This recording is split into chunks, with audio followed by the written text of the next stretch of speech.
David Pearson, who will start on the pole 5 times. Bobby Allison has 4 victories. Cale Yarborough 3, Benny Parsons 2, Darrell Waltrip and Neil Bonnet 1 each. The winner of the 1981 Mason-Dixon 500 will be decided today. Welcome to the Mason-Dixon 500, another stop on the Winston Grand National Cup Series for NASCARs. A tremendous racetrack here. 24 degrees, the turns are banked, the straightaways are banked at 9 degrees, a very demanding racetrack. And Dick, it seems like that the races previously have been dominated by the veterans. Indeed they have, but there are some fellas running here today, Bob, that have got a real good shot to win, although they have never won here at Dover. Harry Gant, for example, has yet to win a Winston Cup race, although so far this year he scored a pair of second-place finishes. Last year he had 3 second-place finishes, and everyone in the garage area is universal in agreement. He is definitely due to win. On the outside front row is Morgan Shepherd, a young man who did something that only 3 other people have ever been able to do in all of the Winston Cup history, and that is he won a race in his rookie year. Shepherd won at Martinsville, Virginia 3 weeks ago, and he has a strong shot to win here today. Also, Ricky Rudd is in the ride that Darrell Waltrip used to have here, and in fact the car that Waltrip won with last year is the car that Rudd is involved in. Rudd also has a pair of second-place finishes, ironically, both of them to Darrell Waltrip.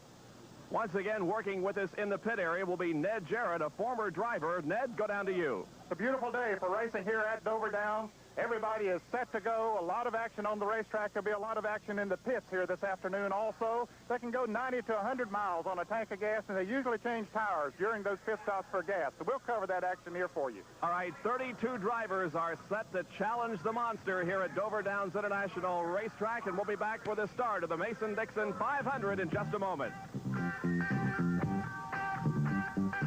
Has this special report. Thank you, Bob, and good afternoon, everyone. A beautiful day for racing here at Dover Downs. There's an incredible story with J.C. Jake Elder, who engineered the pole-fitting car here today. Of the 9 drivers who have won poles in the first 12 races of the 1981 NASCAR season, Jake Elder has engineered 2 pole fitters, the only crew chief to do so. Jake, congratulations, and what do you do that makes these cars run so fast? Thank you, Ned. Well, we don't really do nothing that unusually from other teams. I've just been very fortunate just to hit the right combination, you know what I mean? I took Bill Elliott down there, and we just happened to hit the right thing down there. We sit on the pole and come up here, we run good. We just hit the right thing. And speaking of Jake Elder, he engineered the pole for that driver, the first one ever for him at Darlington a month or so ago. But you have to know something different. Of course, you have worked with David Pearson before many years ago, and you have engineered winners on this particular racetrack, and that was Benny Parsons a few years ago. What does it take here to set a car up to win? Well, Ned, you know, this is a high bank track, and the track is wore out right now. And you got to set the car up soft. And if you don't set the car up soft, the car goes in a skate slot. So that's the thing right there. So you got to set the car up soft, but you got to have enough of the wedge in the car to get it down in the corner and get it off the corner, keep it from sliding. When you say set it up soft, does that mean you run softer springs? Well, yeah, we run softer springs here at this particular racetrack than we do anywhere.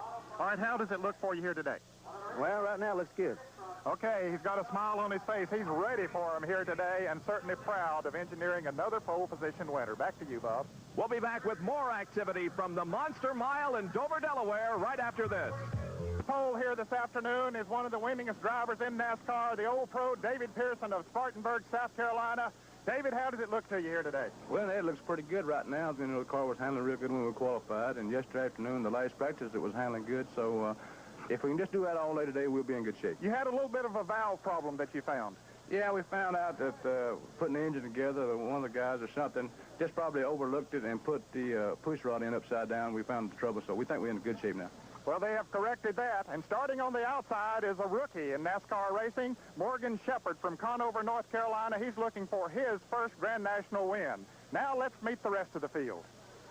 Let's take a look at the starting lineup. David Pearson, of course, on the pole in an Oldsmobile. David from Spartanburg, South Carolina. Alongside in row number 1, Morgan Shepherd in a Pontiac from Conover, North Carolina. Second row on the inside, Neil Bonnet from Hueytown, Alabama in a Ford. Outside of row number 2, Ricky Rudd from Charlotte, North Carolina in a Buick. In the third row will be Darrell Waltrip in a Buick from Franklin, Tennessee, and Cale Yarborough from Timminsville, South Carolina, also in a Buick. Starting in the 7th position, it's Terry Labonte from Sophia, North Carolina, driving the Stratograph Buick. And outside him, a 4-time winner here, is Bobby Allison of Hueytown, Alabama. In the 5th row will be Richard Petty in car number 43 from Randleman, North Carolina, in a Buick. And on the outside of the 5th row, Harry Gant from Taylorsville, North Carolina, in a Pontiac. It's interesting to note the speeds. David Pearson qualified for the pole at an average of 138.427. We are down to the 10th row, or the 5th row, 10th starting position. Harry Gant's qualifying speed is 135.725. In row number 6, in car number 90, Jody Ridley in a Ford. And on the outside of row number 6, in 12th starting position of the Buick, Ron Bouchard from Pittsburgh, Maryland. In row number 7, Dave Marcus from Skyland, North Carolina, in a Chevy, and Dale Earnhardt, the defending NASCAR Grand National Champion, in a Pontiac as the field pulls away. In row number 8 will be Benny Parsons in a Ford, and Kyle Petty in car number 42 driving a Buick.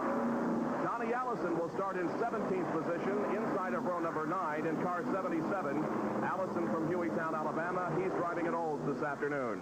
In the 18th starting position will be D.K. Ulrich in a Buick. In the 10th row, Buddy Arrington from Martinsville, Virginia, in a Dodge, and Mike Alexander from Franklin, Tennessee, in an Oldsmobile, starting in 20th position. In 21st, Morganton, West Virginia, Lowell Cowell, car number 17. He's driving a Chevy. And in 22nd starting position from Huntsville, Alabama, in a Pontiac, car number 52, Jimmy Means. The 12th row has Cecil Gordon in car number 24 in a Buick, and Richard Childress from Winston-Salem, North Carolina, in a Pontiac. The 13th row from Inman, South Carolina, James Hilton in a Pontiac, and Bob Riley will start outside of the 13th row in 26th starting position. Bob hails from Norwalk, Connecticut. He is driving a Buick. As the field comes down in front of us here on the main straightaway, the crowd rises to its feet. This is the parade lap. We'll have one more pace lap and then hopefully the start of this 500-mile race. We're down to row number 14, and on the inside, Ronnie Thomas from Christiansburg, West Virginia, in a Pontiac. And outside the 14th row, in number 70, J.D. McDuffie in a Pontiac. J.D. hails from Sanford, North Carolina. The 15th row from Charlotte, North Carolina, Elmo Langley, car 66, an Oldsmobile, and Tommy Gale in number 40 in a Buick. He hails from Huntington, Pennsylvania. In the last row in car number 79, Junior Miller in an Oldsmobile, Junior from Winston-Salem, North Carolina, and starting in 32nd position in a Buick from Rockville, Virginia, Joe Fields in car number 64. This is going to be a very competitive race without doubt. There may be as many as 10 or even perhaps 15 cars on the field that have the potential to win this event. Every former winner here at Dover, Delaware is in the starting grid, but there are also a bunch of young men who have never won here at Dover, who many people in the garage area think have a tremendous shot to win here this afternoon. A beautiful sunshiny day, and thousands of people have gathered here to watch the spectacle of a Winston Cup Grand National race that's about to unfold. David Pearson on the pole will set the pace as the cars come down the main straightaway. The safety car is still out on the racetrack with its yellow light flashing, indicated we'll go at least one more time before we get the green flag. Pearson on the pole, and Morgan Shepherd outside of row number 1. We saw Morgan win his first race on ESPN at Martinsville, Virginia, on a short racetrack. Here he's on a super speedway, and we're going to see how he can handle the super speedway here today in the Mason-Dixon 500 from Dover, Delaware. We'll be back with the start of this race in just a moment.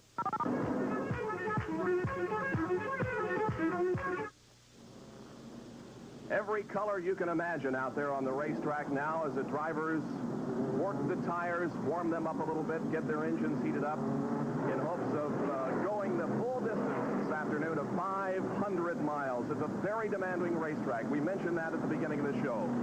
The turns are banked at 24 degrees. I was standing down at the turns yesterday during a practice period, Dick, and to sit up here at this vantage point, it appears it's a very easy thing to guide these cars through the turns, but these gentlemen are working and working very hard, and to think that they have to make 1,000 turns in this 500-lap race is just phenomenal. It really is. Indeed, it really is, and they take quite a physical beating in the car as well, Bob.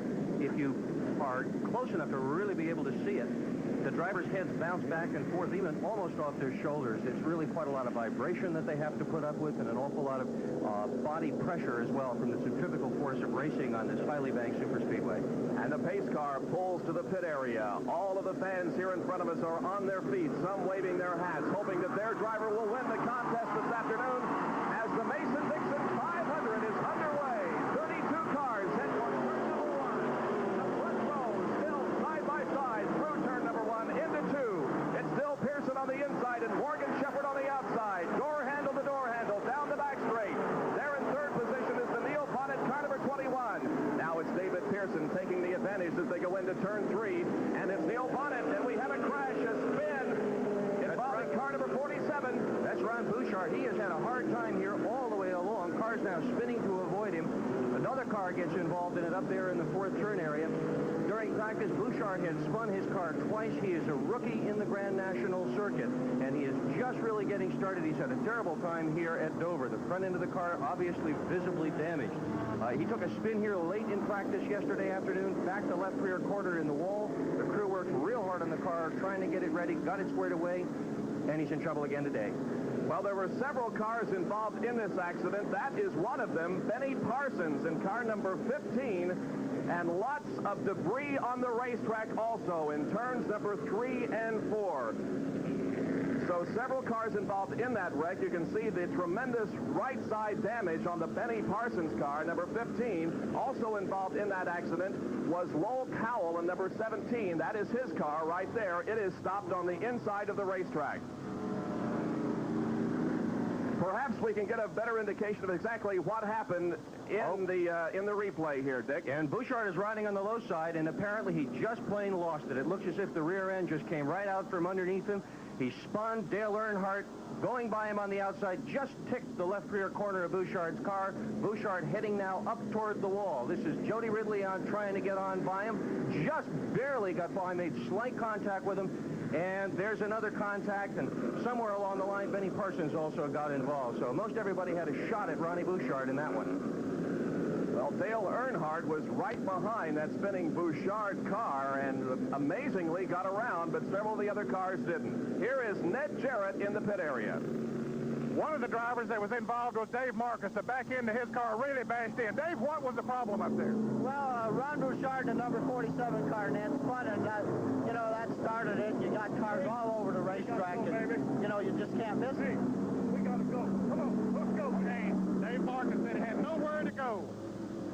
If Bouchard's back in the pit again, they're working on the back end of that race car at this point, trying to clean up the windshield and try to get him back in competition. At this point, it's very important for him to be able to get back out there, to be able to put as many laps under his belt as he possibly can here at Dover, Delaware. Well, they have had problems with that car and its handling all weekend. As a matter of fact, there is Bob Riley in the number 94 car headed to the garage area, obviously indicating that he is out of the race. Yesterday, as work continues on the car of Benny Parsons, number 15, as that has sustained tremendous damage on the right side in the front end. Yesterday, Bouchard lost it a couple of times here and did also on the first lap here in the race. Ironically enough, it was the left rear corner that he caught as well when he lost the control of the car yesterday. It's a shame Bob Riley is out of the event, the fellow that just pulled into the garage area. He is an independently sponsored young man. He's got several people who are helping him to bid on the car. He's a track champion at the Danbury Arena, just trying to get a start in Grand National racing.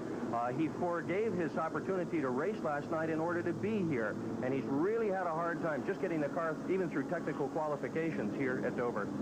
Dave Marcus in the number 71. That car has sustained rear end damage. So lots of damaged vehicles here on the very first lap of the Mason-Dixon 500. The yellow flag came out as the cars were entering turn number 3, and Ron Bouchard apparently lost control. Several other cars involved.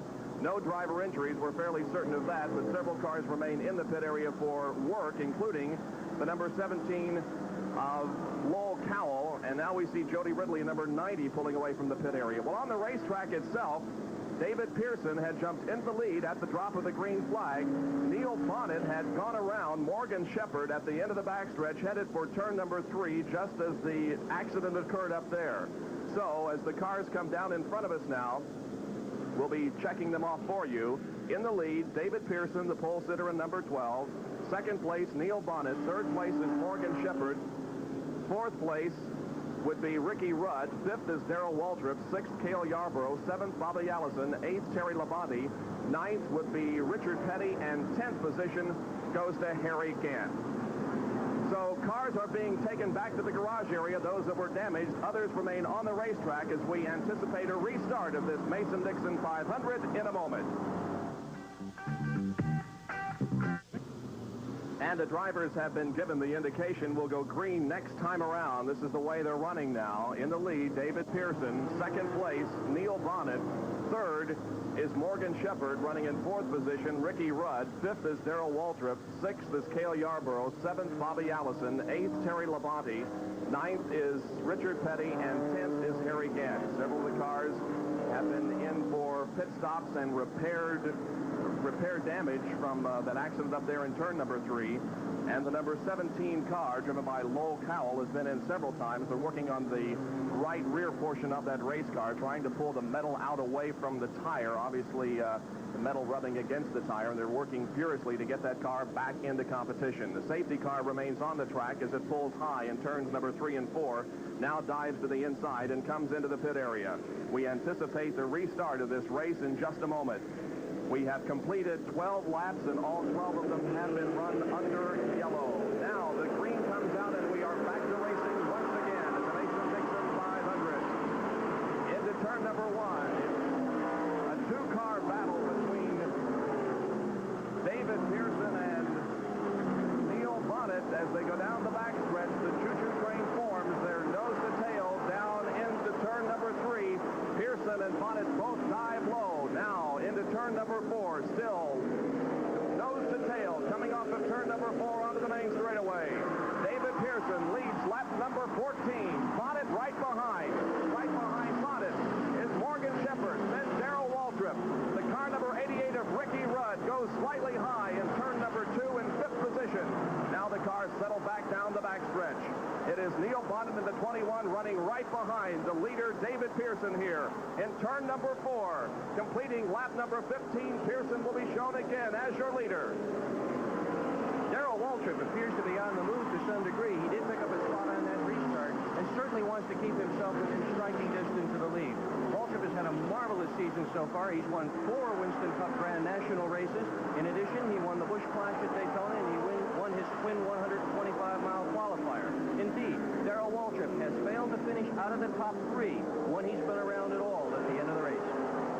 Neil Bonnet is giving David Pearson all he can handle here in the battle for the lead. Now Neil Bonnet dives to the inside, coming off of the main stretch onto the first turn, but cannot get around. It is still Bonnet dropping back into second position behind Pearson, now off of turn number 2. You can see the tremendous difference in the banking here as they come off of the 24-degree banks onto the 9-degree banks on the straightaway. There's a tremendous difference, and it certainly affects the handling of the race car, and it certainly affects the driver. Another crash here, this one involving Darrell Waltrip. Number 11, Darrell Waltrip. Another car goes to the inside, and several cars stand behind. Dale Earnhardt is involved in it, spinning wildly up there. Waltrip made a solid hit. And the nose of his car, trouble on the 4th turn once again. So cars are all over the racetrack here. Harry Gant is also involved. He's trying to get underway. It's a mess. It is just a mess of race cars all over the Speedway. Mike Alexander, car number 37, also involved. Yellow flags waving. There is still debris all over the racetrack from that accident. We can see huge pieces of debris here in front of us on the main straightaway just before the cars cross the start-finish line. The number 17 of Lowell Cowell is down in front of us on the inside of the racetrack. It is obviously unable to go, and we saw just a moment ago some smoke coming from the Darrell Waltrip car, so obviously he too has experienced some damaged sheet metal that is perhaps rubbing against the tire here in the second accident of the afternoon on the 18th lap. So we've seen nothing but accidents really so far, Dick. That's why they call it the Monster Mile, or at least that's one reason for it. This is an extremely tough racetrack to try to run on. And here comes Darrell Waltrip in the pits, and here is where you'll get your chance to see a real pit crew in action. They certainly have their work cut out for them. The left front corner of Waltrip's car is quite severely bashed in, but they're ready for him, and it's going to be exciting to see if they can put that car back together again. Well, it seems like that most of the activity has been coming off of turn number 4. Is there a particular reason for that you know of? Yeah, there is one very good reason for it, and that is that the cars have to come substantially closer to the wall coming off 4. But in addition to that, both of these accidents were triggered when a driver spun. In other words, the back end of the car came around. Dover's a very difficult racetrack to set up for. You really can set up for 1 or at most 2 of the turns, and what the drivers try to do is they try to set the car up so that the car is tight in turn 1 and 2. In other words, so that it tends to push the nose a little bit. You turn the steering wheel left, the car has a little bit of a tendency to try to go straight ahead. If you set a car up that way for 1 and 2, it's essentially either neutral or it wants to spin around when it's coming off 3 and 4. Waltrip told me yesterday he was going to try to set his car up neutral for 3 and 4, and apparently it didn't work out. He just plain got loose coming off the 4th turn. And it appears to be all over for Darrell Waltrip as the crew is pushing the car back into the garage area. So tough luck for the number 11 of Darrell Waltrip. Several cars are making pit stops, but not the leader, David Pearson, who remains out on the racetrack behind the safety car. And once again, we're going to have an extended yellow light situation here, yellow flag situation, because there is lots of debris on the racetrack. And I would also guess possibly be some moisture on the racetrack that they'll have to put the oil dry compound down for. Dale Earnhardt, who also spun during that accident, has been into the pit area for a check over of that car and possibly a refuel situation. We have run 20 laps now, so there has been a little bit of fuel used from their tanks, and they come in to top them off. There the crews are on the inside of the racetrack, right down in front of us on the main straightaway.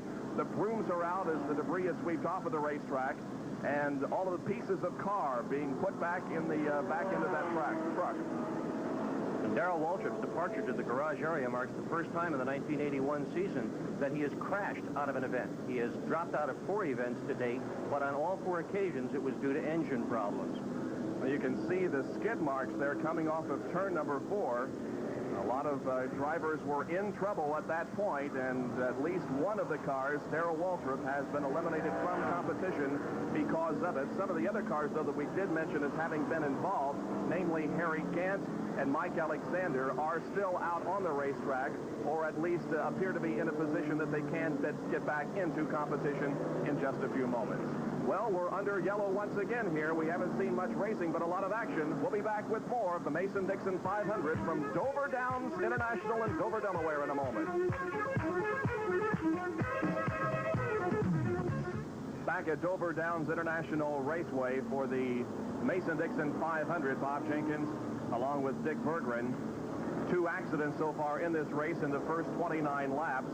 And one of the cars involved Ron Bouchard on a couple of occasions. Ned Jarrett is with Ron in the pit area. Ron, this hasn't been a good week for you here at Dover. No, it started off bad right from the beginning. I just had problems all day. What caused this accident? We were in the pits trying to get the front end back adjusted up, and I come in and was running around to catch the pack to come in again, and I don't know if something broke or something happened. It just turned right into the wall. Well, here's a fellow that's won numerous races in modified competition, has been doing well in NASCAR Winston Cup racing, but certainly this was not his day. Well, tough luck for Ron Bouchard, who has had his problems and is out of competition. One thing we should talk about, Dick, we indicated that Darrell Waltrip appeared to be out of the race because the car went back to the garage area, but that is certainly not the case. Frantic work is being done on that car, and they're trying to get back in competition. Just because the car does go to the garage area doesn't mean that he's out of the race. That's right, and Darrell Waltrip was able to steer the car, and at least he had some semblance of brakes when he slowed down to make the corner into the garage area. And if anybody can get that race car back together again, it will be the Junior Johnson crew. Ironically enough, Dave Marcus, another driver who dropped out earlier, has been seen in there working on Darrell Waltrip's car, trying to help to get Waltrip back in the fray. It will be Waltrip's motive to try to get back in this race, even though he's many, many laps down, because he is trying to win the Winston Cup Championship. He has never won it before. He came ever so close in 1979, but Richard Petty beat him by a scant 11 points in the very last race. Well, we anticipate the green coming out here in just a moment. We are still under a yellow flag situation with 30 laps completed now, and the safety car is at the 3rd turn area. The field lined up in single file behind the safety car, and we anticipate it'll be coming off the track and we'll go back to racing. David Pearson, the pole sitter, is your leader at this point, with Neil Bonnet running in second position.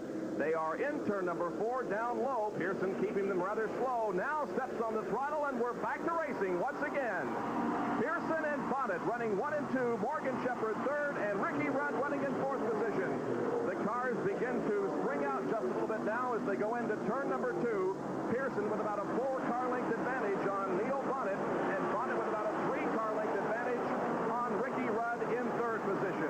Drafting is especially important here at Dover Downs. We'll talk more about drafting in just a moment. Right now, a great 3-car battle for the lead as the cars sweep off of turn number 4, come high off the 4th turn near the straightaway wall. Pearson runs first. Bonnet is in second position. Rudd is in third. Morgan Shepherd is in third. Ricky Rudd is in fourth position. Cale Yarborough is in fifth. Bobby Allison runs sixth at this point with 32 laps completed. Down low into turn number 3. It seems that the faster groove here on this high bank track is at the low side of the racetrack. There's where the cars like to run and get the fastest speed out of the cars, but certainly seeing them run 3 and 4 abreast through these turns is not unusual. It is Pearson, Bonnet, and Morgan Shepherd running 1, 2, and 3 here. In the Mason-Dixon 500 in the early stages, it's a very long race. 500 laps around this 1-mile track. There are lots of racetracks, Bob, where they race as many as 500 miles, but here at Dover, where you have to run so many different laps and where the car is always turning and where a driver really has no opportunity ever to relax his concentration, makes this event, number 1, a bit longer in terms of its total duration, and number 2, it makes it physically a very demanding event to run in. Here they are coming off of the second turn down the backstretch, and we noticed there for just a second perhaps some steam or some smoke coming from the Cale Yarborough car. Perhaps he was just on the brakes at that point, but it appeared that he was smoking somewhat, and we'll be taking a closer look at that as Yarborough continues to run out on the racetrack in 5th position. There is Yarborough right now trying to get around Ricky Rudd in the number 88 car. Yarborough moves slightly to the inside as they come off of the second turn. Nothing showing from that car right now. Perhaps it was the tire smoking just for a moment there as he came off of turn number 2, perhaps got a little bit too close to Ricky Rudd and had to stand on the brakes. Here are the leaders coming off of the straightaway, and now Dale Earnhardt is moving up quickly. Earnhardt was one of those who spun just a few minutes ago in our second accident of the afternoon. Earnhardt, the defending champion in NASCAR, is moving up well. He has just gone around D.K. Ulrich in car number 99. And now we see Cale Yarborough trying to get around Ricky Rudd. Yarborough moves to the inside in turn number 3.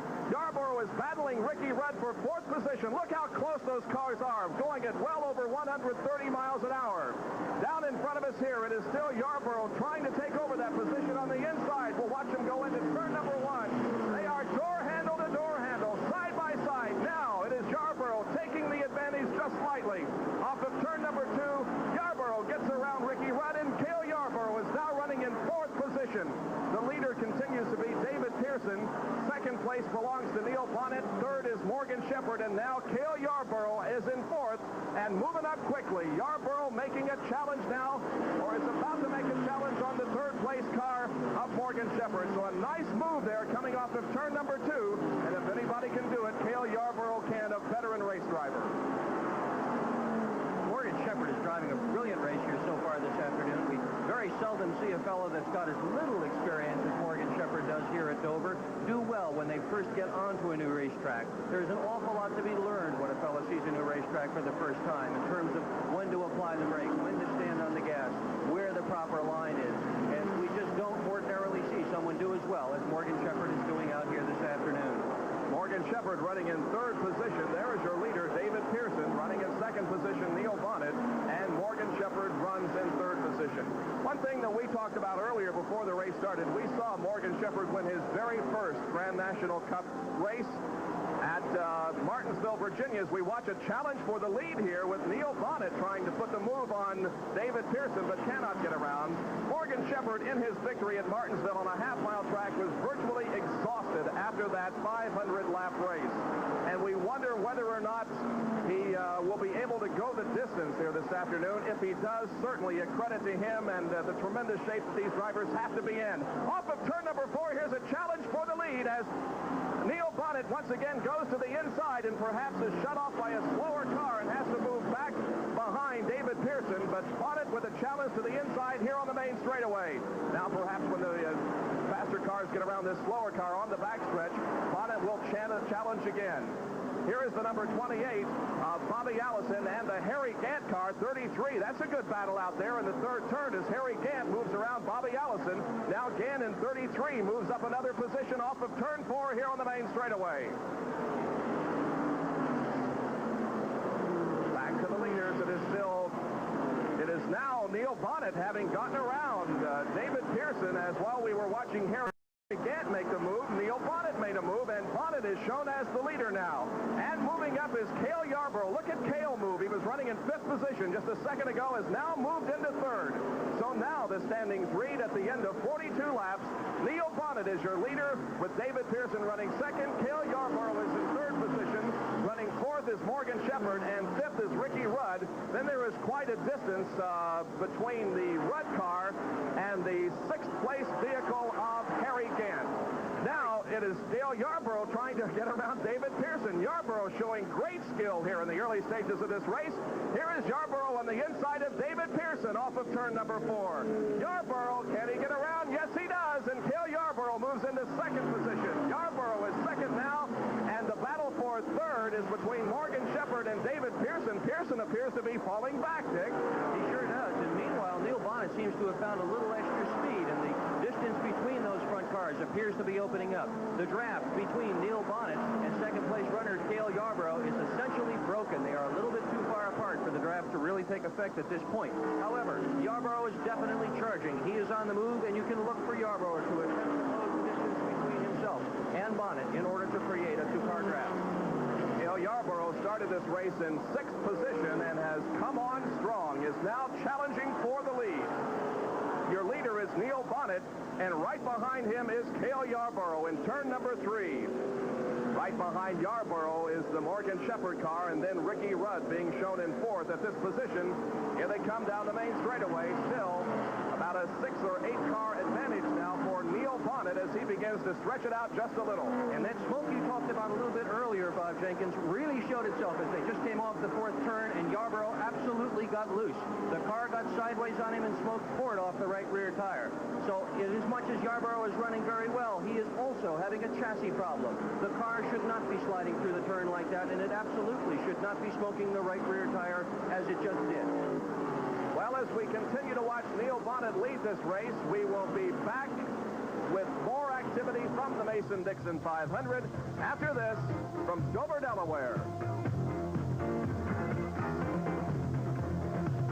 Bob Jenkins and Vic Berggren back at Dover Downs International Speedway for the Mason-Dixon 500-mile race. We are 173 laps into the event, and Neil Bonnet continues to hold the advantage here over Cale Yarborough, who's running in 2nd position. Yarborough 2nd at this time in the number 27. In 3rd position is Jody Ridley in number 90. 4th position at this time is Richard Petty. Both Ridley and Petty are a lap down. So is Ricky Rudd running in 5th position. 6th is the number 2 car driven by Dale Earnhardt, also a lap down. So only 2 cars, Bonnet and the number 21 there, and Cale Yarborough are on the lead lap at this point as we see cars come into the pit area. This is James Hilton in for a pit stop. Bob Jenkins, while we were away, a very dramatic pit stop took place when Morgan Shepherd had to come in. Morgan Shepherd was among the early favorites for this event, an underdog coming here looking for only his 2nd Winston Cup victory. And when he came in, the crew changed tires on the outside, as everybody else did, but he came back in again only a few laps later under the green and changed outside tires again. And then he had to come back in again to change the inside tires. So Morgan Shepherd is now a full 2 laps down, although he is running at competitive race speeds. Well, we have a stopwatch on the leader, and as we have it, the interval between Bonnet and the 2nd place Cale Yarborough is just a little over 9 seconds. Now, about 20 laps ago, Bonnet had a 4-second lead, so he is stretching out the advantage here just a little bit, and Yarborough in the number 27 continues to be in 2nd place. Yarborough low in turn number 3 appeared to have slowed down perhaps just a little bit, but he's back on the accelerator again. But Yarborough, the only other car in the lead lap with Neil Bonnet at this time. And Bob, his handling problems early in the race appear now to have disappeared. We have seen no smoke coming off Yarborough's rear tires, as we did in the first 70 75 laps or so since he made the tire change at the approximate 100 lap mark. That car apparently now well stuck to the ground. They also, however, made a chassis adjustment on that car when he made his first pit stop, and right now he is running quite flawlessly, as is the case with number 21, Neil Bonnet, in the lead. Let's go into a little bit of detail on what they do to change a chassis setup during a pit stop. It's obviously done within 15, 20 seconds. How do they do it?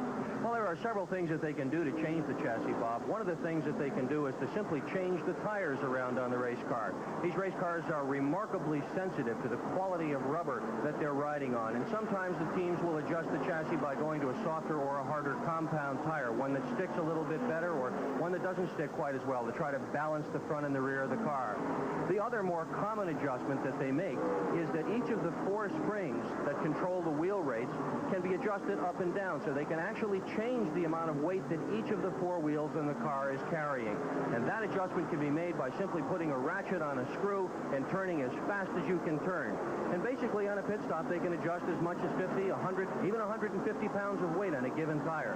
And by controlling the amount of weight that's on each of the individual tires, they are also controlling the way the car performs on the speedway.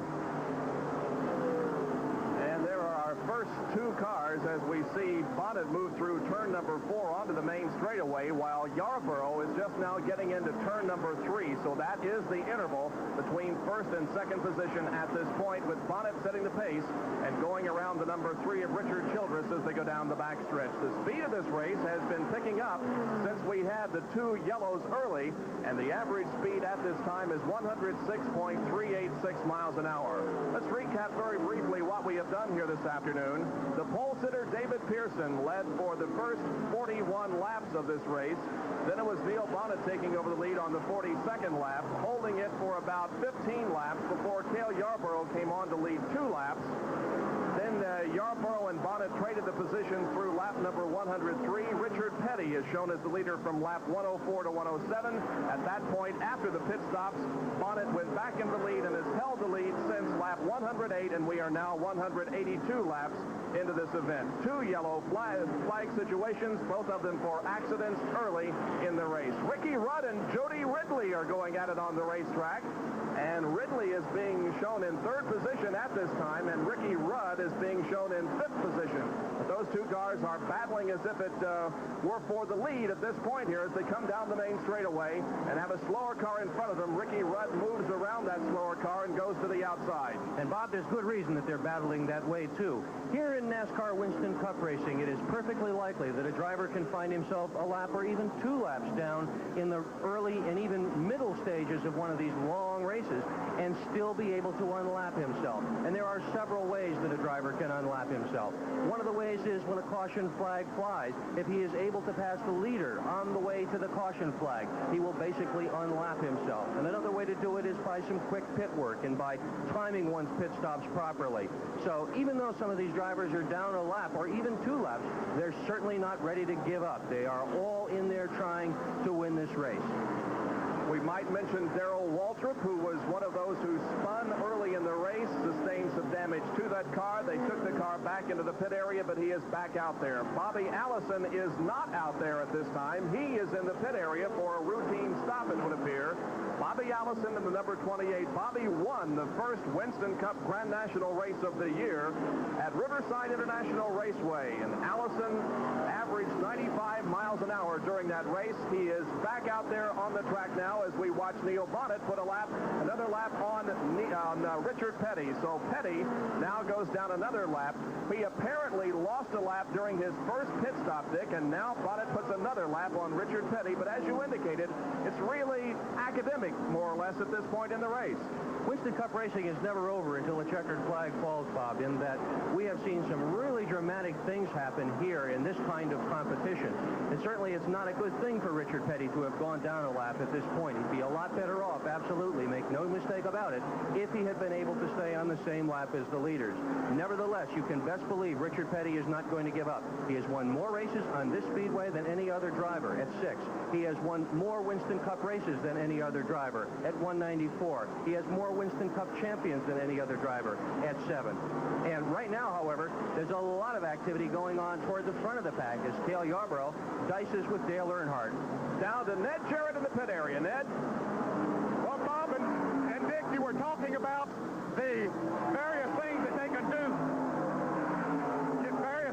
can do to these cars to change the weight distribution. Dick, I will correct you. NASCAR does not permit them to change rubber compounds during the race. They have designated compounds for the right side and also for the left side.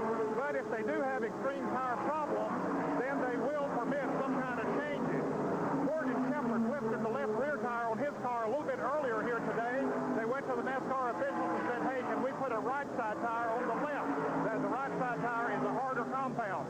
So they will permit them to do that because of the problems they're having. But what they can do with tires, the circumference of the tires are different, even though they're made in the same mold. So they measure the circumference of all the tires and pick out the ones that they want to change that distribution. Now back to you. All right, Ned, and the leader is in the pits, and Jody Ridley was right behind the Bonnet pit, and Neil had to drive just slightly beyond his pit. Nevertheless, it was a good stop, Dick. Neil Bonnet, the leader, in and out of the pits already. Neil Bonnet's pit stops have both taken place early. Incidentally, and interestingly and importantly enough, both of the early pit stops here at lap 190 have been Ford cars. Both of the pit stops that they have done on that Purolator Mercury have been very, very fast. Neil Bonnet's crew, the Wood brothers, know what they're doing out there, and they just proved it again by getting Neil in and out in lightning fast time. And with Bonnet making the pit stop, that puts this car, the number 27 of Cale Yarborough, in the lead. The Buick of Yarborough shown as your leader at this point. Yarborough, a few seconds ago, until Bonnet made that pit stop, was about 12 seconds behind, but now Yarborough shown as the leader here on lap number 190. Yarborough shown in first position. Both Ridley and Neil Bonnet have made their pit stops. That will move Richard Petty up into the standings, but again, he is at least 2 laps down on the leader. Well, we talked about the fact that Bobby Allison won the first race of the Winston Cup Grand National Series this year at Riverside International Speedway. Richard Petty has also been a winner in the Richmond 400. Darrell Waltrip won the Carolina 500 at North Carolina Motor Speedway. The race at Atlanta International Speedway, also won by Darrell Waltrip earlier this year. Cale Yarborough, who's leading our race right now, was the winner at Bristol earlier this year. Waltrip came back to win the race, the 400-mile race at North Wilkesboro Speedway. Richard Petty went into victory lane once again for the second time this year in April at Darlington International Raceway. Darrell Waltrip won the race that was held at Martinsville. Morgan Shepherd won at Alabama International Speedway. Bobby Allison, a winner at Nashville, and also Benny Parsons shown as a winner this year on the Grand Cup Tour. Right now, Cale Yarborough certainly seems to be having things going his way as far as just performing beautifully, as is the case with Neil Bonnet's car. Things are just really going Neil Bonnet's way, and he sure would like to be able to crack off a win here, Bob. He has not won in a while. In fact, he's got no wins for the 1981 season. And indeed, driving for the Wood brothers, his very first win ever came here at the Dover Downs Speedway. There is Cale Yarborough continuing to set the pace here at Dover Downs in the Mason-Dixon 500. And now we see Yarborough, I think, slowing down here just a little as he goes off of the backstretch. Richard Petty is also going to make a pit stop here as we watch toward the fourth turn area for the leader, Cale Yarborough. Yarborough is in the pit area. Here he comes off of turn number 4. Yarborough, the leader, is in the pits. He'll be stopping right here in front of us. Let's watch the action of the pit crew. Down to you, Ned. Well, Cale killed the engine on the car as it came in. He's trying to get it refired now as they change the right side tires and fill it up with gas. Apparently, the car was out of gas as it came in, and it still is not fired. So they're going to the left side now. They're changing all 4 tires. A little bit of different strategy here. He does have the engine fired now. That gave him plenty of time when they decided to change the left side tires. So this also will put him in good shape to run fast once he gets back on the racetrack. He did all of that in 29 and 2/10 seconds. And Cale Yarborough screams out of the pit area once again and gets back out on the racetrack in competition. So that will again put Neil Bonnet, I believe, in the lead. Here he is in turn 3. Neil Bonnet back into the lead here as we have completed 197 laps. Bob, Richard Petty had the same strategy as Cale Yarborough in that they also took on a load of fuel and changed the full 4 tires. The earlier stops, the teams had been changing just the outside tires. Now they're going to changing 4 tires. And so the racetrack perhaps getting just a little bit slick out there as we near the heat of the afternoon, although the temperature temperature not all that warm. The racetrack gets extremely warm. And we talked earlier about the two kinds of surfaces. And the fact that down in 2 and 3, a new surface is down. And perhaps that will get just a little oilier than the 3rd and 4th turn areas. Richard Petty there and Neil Bonnet going at it for a brief time before Bonnet moves away. And it's not been a good afternoon at this point for Richard Petty, but he's still out there in competition. Anything can happen.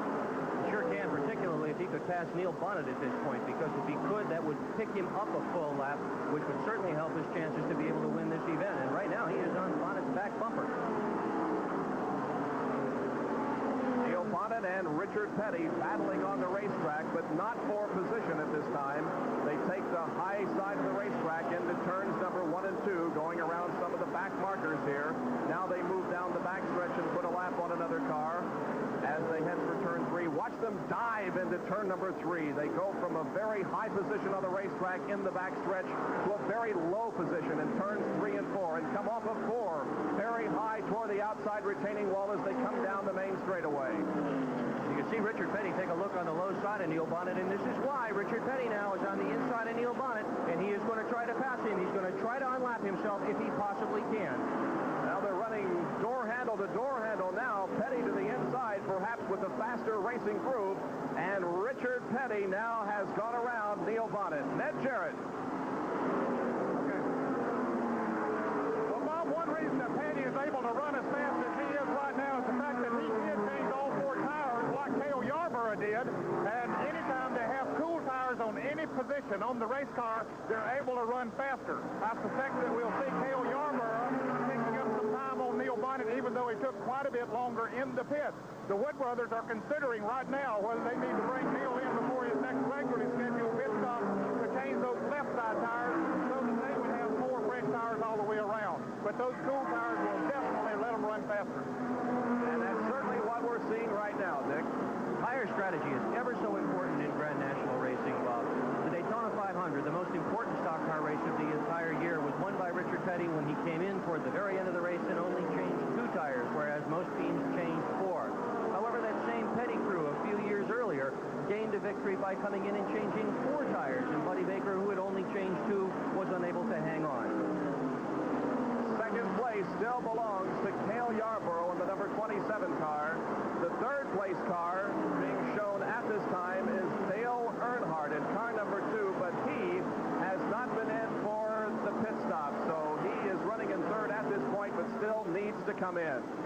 Bonnet continues to set the pace here. Let me back up and correct something I said a few minutes ago. The winner at Nashville was Benny Parsons. Allison won at Alabama International, and Morgan Shepherd won the race that we did on ESPN at Martinsville Speedway. And as I indicated earlier, Morgan Shepherd was a very tired race driver, but a very happy race driver at the conclusion of that very long and tedious race. He's had a really good year so far, Bob. He's done what virtually no other driver is ever able to do by winning a race in his first full year of competition on the Winston Cup circuit. But in addition to that, he scored 2 4th-place finishes as well. And that's pretty impressive for a young fellow that's only had 17 races in his entire Winston Cup career.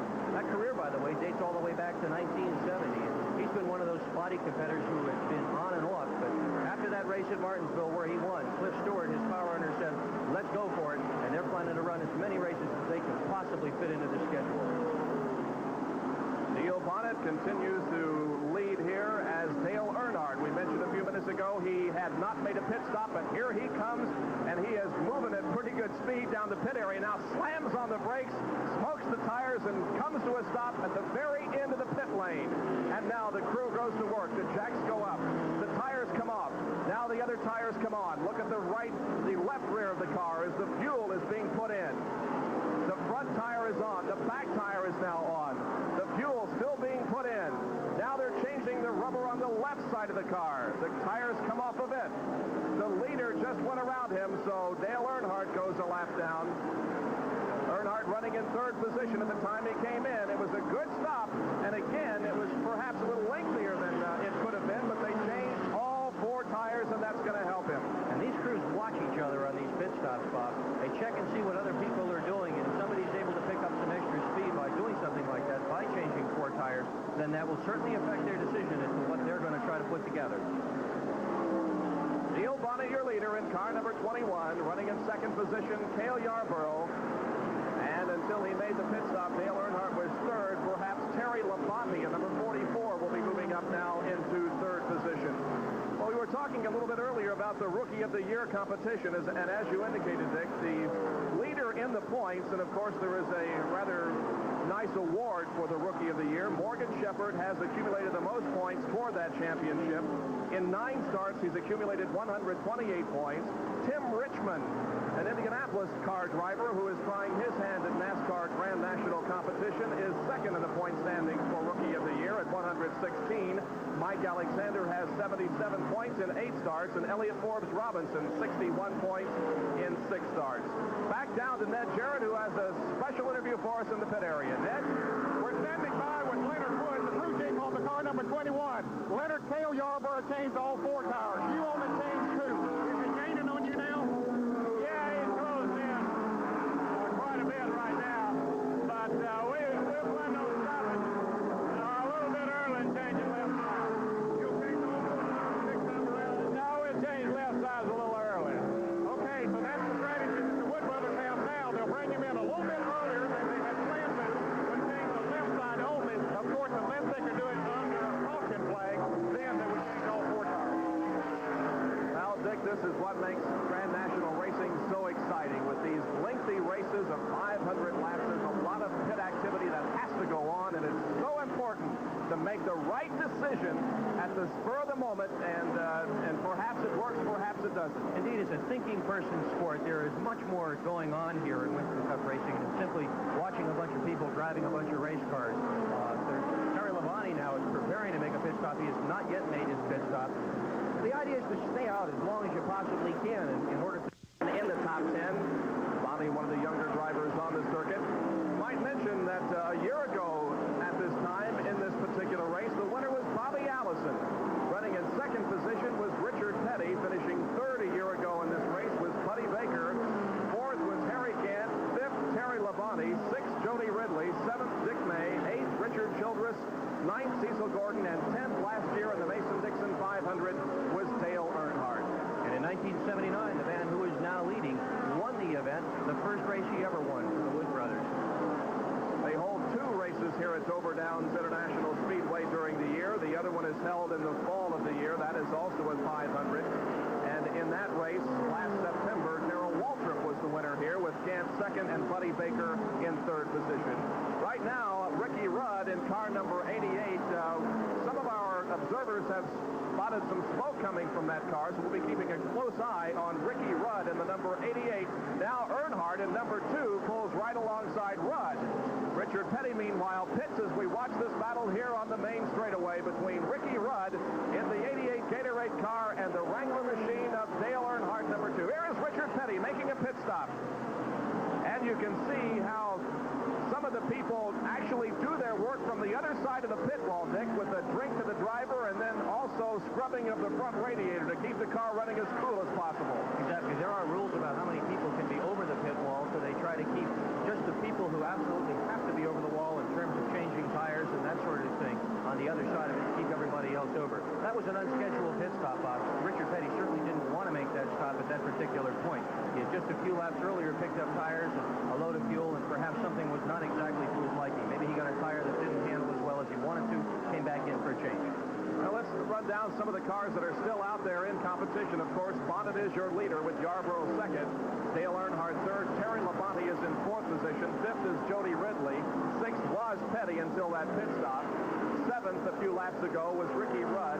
Eighth was Bobby Allison. Ninth was the number 5 of Morgan Shepherd. 10th was Harry Gant. 11th was 67, driven by Buddy Arrington. 12th position, the number 99 of D.K. Ulrich. And now Petty, again with some fresh rubber, is out there doing very well as he pulls up right alongside our leader and tries to unlap himself. Richard Petty in the 43 car to the inside, off of turn 2 down the backstretch, running side by side with our leader, Neil Bonnet. And now Petty dives to the inside and goes around.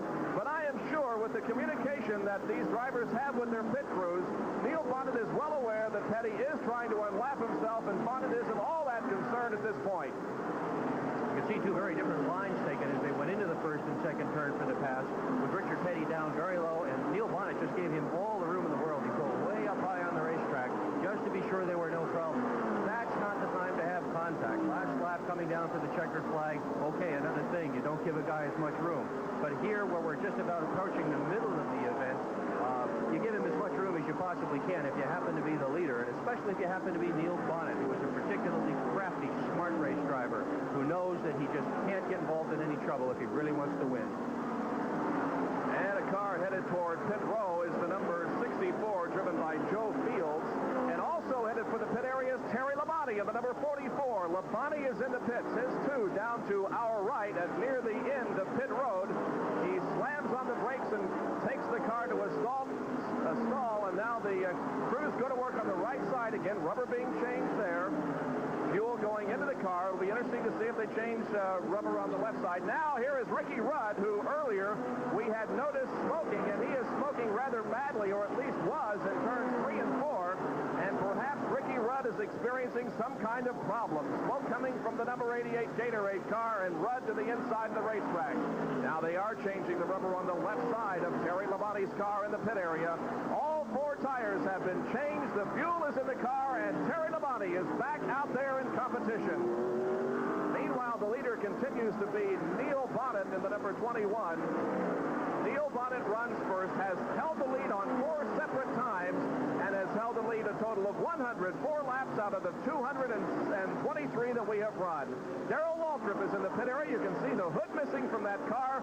Also some sheet metal missing from the left front tire area of that car. Nevertheless, Waltrip is in competition, has just made a routine pit stop, and is now back out there on the track. So Darrell Waltrip gets back out there. Again, he is earning himself points despite the fact that he lost about 30 laps, having been involved in one of our earlier incidents coming off of turn number 4. Neil Bonnet first. There is the second place car of Cale Yarborough in 27. At this point, though, Neil Bonnet is being shown as the only car on the lead lap. Down 1 lap is Cale Yarborough, and on the same lap with Yarborough is Dale Earnhardt. Now here is Ricky Rudd continuing to show smoke from that car. Does that look like an engine problem, or is it a handling problem, Dick? Can you tell? It's really hard to say. It could be a lot of things. It does look like the sort of smoke that comes from oil, and it could be a variety of things. It could be something as simple as a valve cover gasket. It might be a transmission problem. It might even be a rear end problem. It's awfully, awfully hard to tell, but surely he can't continue on that way for too terribly much longer. Well, Ricky Rudd was being shown in 7th position until just a few minutes ago when he developed this problem. Now here he comes into the pit area. Ricky Rudd is in the pits in 88. We'll see if they raise the hood on this car, indicating that it is indeed an engine problem, or exactly what they will do to correct the problem that Ricky is having, but obviously it is a serious problem at this time.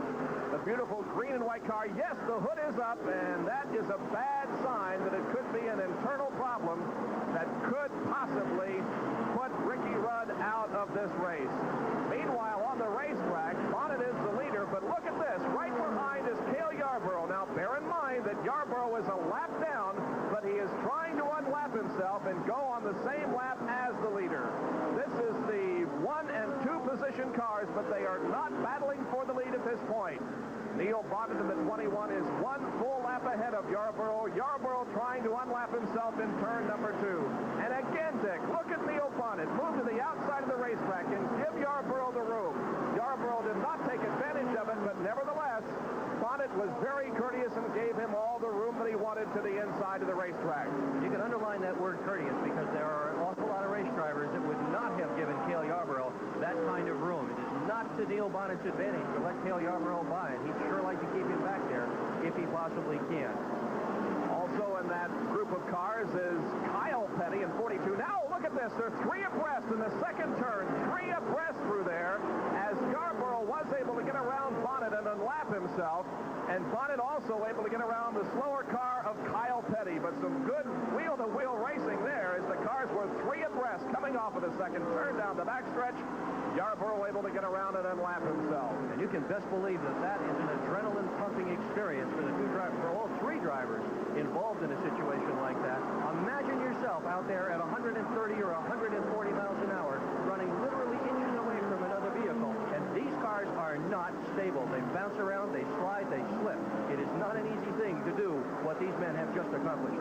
Dick, there is no way that anyone sitting at home in an easy chair can understand or realize how hard these guys work. I didn't. Here is Bonnet in the pit area. We'll talk about that more in just a moment. Bonnet is in the pits. This is your leader. And they go to work now on the left side of the car, replacing the rubber on the driver's side. Don't forget, Cale Yarborough is still out on the track, running at full speed and trying to catch up. Bonnet is out of the pit area. Where is Cale Yarborough? Just coming off the fourth turn is Cale Yarborough. Bonnet may well beat him to the first turn. I think he's going to. Let's watch it. Neil Bonnet moves up on the bank and tries to get going as quickly as he can. And he does stay ahead of Cale Yarborough, but Yarborough is just a few car lengths behind. There he is. Yarborough's at full speed.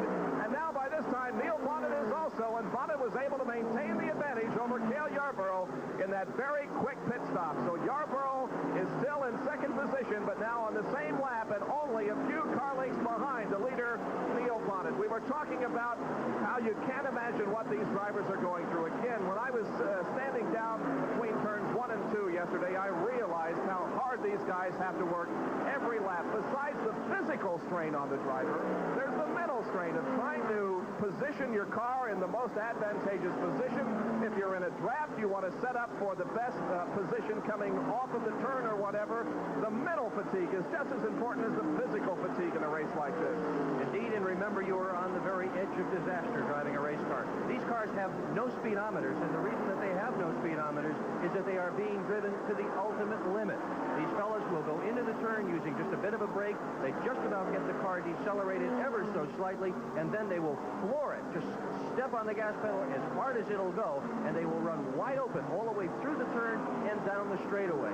It is incredibly demanding physically, incredibly demanding mentally as well. We have gone a long time without a yellow flag coming out, and we're very thankful for that. Naturally, we don't want to see any accidents in any race, and because of the fact we haven't been under yellow for several laps, we have increased this International Speedway for the Mason-Dixon 500. 283 laps have been completed. Neil Bonnet continues to set the pace here. There have been 8 lead changes in the race, mainly being exchanged between Bonnet and Cale Yarborough. That's since about the 104th lap, something like that. The rundown at this point shows us that Cale Yarborough is running in second position. The number 90 of Jody Ridley running in third at this point. Fourth is Dale Earnhardt. Fifth is car number 25, driven by Ronnie Thomas. Sixth is 43, Richard Petty. Seventh is Terry Labonte. He is 3 laps off the pace. 4 laps down. In 8th position is Richard Childress. 9th is the number 33 car, driven by Harry Gant.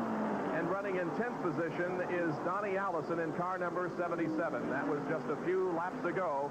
And we have about 22 cars remaining out there on the racetrack. Some of those who have dropped out in no particular order. David Pearson, our pole sitter, Benny Parsons, Ron Bouchard, J.D. McDuffie, Dave Marcus, Bob Riley, Junior Miller, Ronnie Thomas, Lowell Cowell, and Tommy Gale. All of those cars have dropped out of competition. So the leader is Neil Bonnet in number 21, and Neil has driven a very consistent race. There is the second place car of Cale Yarborough taking the high side of the racetrack to go around the slower car in turn number 3. And in third position is the number 90 driven by Jody Ridley, who has also driven a very consistent race here in the Mason-Dixon 500. Jody Ridley is one of the smoother drivers on the circuit, Bob. He has been around for a long, long time in the sportsman ranks, and eventually got rocketed into Grand National racing when the Chucksmore team, Junie Donlevy's team, invited him to take the ride last year, vacated by Dick Brooks. He went on to distinguish himself by winning the Rookie of the Year honors, and this year he's doing an extremely nice job behind the wheel for that team. He has yet to win a feature event, however, in Grand National racing, but he's there in every event, and he certainly does try. There's Jody Ridley now on your screen, car number 90. One of the few Ford-powered cars in the race. And running in 5th position behind Ridley is the 28 of Bobby Allison, and Bobby Allison is in the pit area. Just as we mention his name, Allison ducks into the pits now, the number 28 car, and Allison receiving fresh rubber on the right side of the car also. Bobby Allison, one of those who started up front this afternoon, is now in 4th position at this time and in the pit area. This is going to cost him, of course, a position or 2 at this point, but with the green continuing to be out, he'll be able to move up when those in front of him come in for their routine pit stops. And again, we see all 4 tires being changed on the car in the pits in full fuel now. Bobby Allison moves out of the pit area and gets back out there on the racetrack. Bob, we've talked during the day about how difficult Dover Downs is to drive as a racetrack per se. One of the things that must be bearing on the drivers at this point is that we have only had 2 caution flags in this event thus far, both of them taking place very, very early in the race. So for all practical purposes, the majority of these guys have absolutely been on the hammer virtually without any let-up whatsoever for on the order of 250 miles. And that certainly takes a physical toll on the driver as well as taking a mental toll on the driver. We have been noticing in the last several laps Ricky Rudd smoking in the number 88 car, and I believe we received word that Rudd was black flagged at one point, but he is still out there in competition, although Ricky Rudd not among the leaders here at this point in the event. He had gone in earlier, Bob, with a smoking problem, and the crews lifted up the hood and made some changes, some adjustments to that automobile, and the smoke appeared to go away. So perhaps whatever it was that was the cause to begin with has resurfaced itself. Well, it doesn't make any difference whether or not a car is smoking. It can smoke all it wants to, so long as it does not put any liquid down on the racetrack. That, of course, is what the NASCAR officials are concerned about. The oil is coming from the car and creating a danger for the other drivers. They bring them in. That's exactly right. Neil Bonnet continues to set the pace here with 292 laps completed. A very, very long and sometimes very strenuous 500 lapper on this 1-mile racetrack, banked at 24 degrees on the turns and 9 degrees on the straightaways, although it appears that the 9-degree banking on the straightaways is somewhat conservative. At least that's the way it looks from the naked eye. We have been talking earlier about some of the lead changes that have taken place, and one of the competitors that we had expected to see in the lead today has been Morgan Shepherd, but he has been in and out of the pit area all afternoon with tire problems, and in fact, in a recent pit stop, Morgan Shepherd's crew was working so hard that an air hose actually erupted on one of their tire changing machines, and that caused the stop to be slowed down. And a while back, there was just a whole pile of tires sitting behind Morgan Shepherd's pit area that had been on and off this race car. They've really had their problems trying to get hooked up this afternoon at Dover. No tire problems whatsoever to this point for Neil Bonnet, who looks like he's on a rail out there and doing a great job of holding the lead. He goes around the number 24 of Cecil Gordon on the backstretch and puts another lap on that car. Well, ESPN presents the North American Soccer League. Live each our camera shooting right down the main straightaway gets a good glimpse of the more than 40,000 people who have gathered here at Dover International Speedway this afternoon. A record crowd for this race, and a record crowd, as a matter of fact, for any race here at Dover. 40,000 have paid their way into this great event this afternoon. And they're seeing a fine automobile race, too. Neil Bonnet, the leader, is certainly one of the most popular drivers on the entire circuit, Bob. He really paid his dues for a long time before making it full-time into the Winston Cup circuit. He was a racer of sportsman cars, and he raced modified cars, and he literally ran all over the country. He's a protege of Bobby Allison.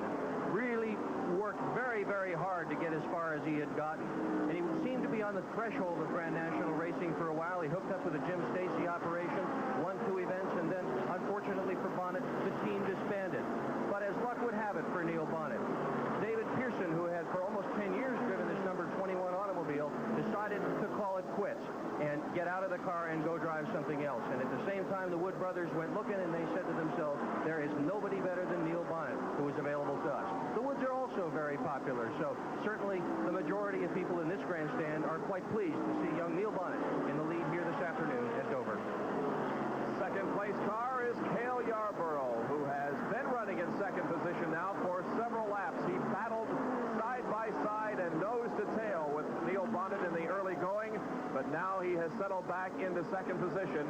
And the third place car continues to be unofficially Richard Petty now in 43, who, as we indicated, is a couple of laps down, but is still hanging in there in third position. And right behind him is his son Kyle Petty. So the 2 Petty cars are right together on the racetrack, with Richard showing unofficially in third position at this time. And one of the Speedway officials here a few minutes ago was telling me that Richard Petty came from 9 laps down here at one point in his racing career to win the race. So as you indicated, and as we have talked many times, and as perhaps is a trite cliche, but it isn't over until the checkered flag drops. Not in this kind of competition. It really isn't. In some forms of motor racing, particularly a Saturday night speedway, where we're looking at maybe a half-mile track or a mile track even on occasion, a fella can get down a lap, and that's really the end of the race for him. He just may as well pack it in and go home. Not here. The pit stops here have a tendency to close things up, as is the case with the yellow flag situations. And it's a long way around this racetrack. So it's perfectly possible that a guy like Richard Petty can be down 2 laps, 3 laps, or even more, and still be able, by using effective strategy, to be able to put it together. There are, of course, those people who follow not only the winners and the popular drivers, but those who have had their problems. And there have been 10 cars that have dropped out of the race so far today. Very briefly, we'll go over those. The number 71 car of Dave Marcus was out with body damage during a wreck. And also, Benny Parsons also dropped out early in the event with body damage because of the accident coming out of turn number 4. Ned Jarrett continuing to cover the pit activity. Let's go down to him. Dale Earnhardt, the current Winston Cup champion in second place. His crew is getting ready to bring him into the pit. They plan to change the outside tires before filling it up with gasoline. That'll be in the next 2 laps, Bob. All right, we'll be watching for that as we anticipate a stop at any moment by Dale Earnhardt, who is up there in the top 5 runners at this point. Bonnet in number 21 continues to lead with 303 laps completed. Other cars who have dropped out. The number 66 of Elmo Langley out because of the fact that he hit some of the debris that was scattered on the track from an accident. The number 47 car of Ron Bouchard out with front end damage. Some of the other cars that have dropped out for mechanical reasons include the number 79 of Junior Miller, who lost oil pressure. David Pearson also out with an engine problem. And the number 94 of Bob Riley also out. And Dale Earnhardt, as Ned Jarrett indicated, is in the pit area. This is the 4th place car coming in for the routine pit stop. It's way down at the other end of the pit area.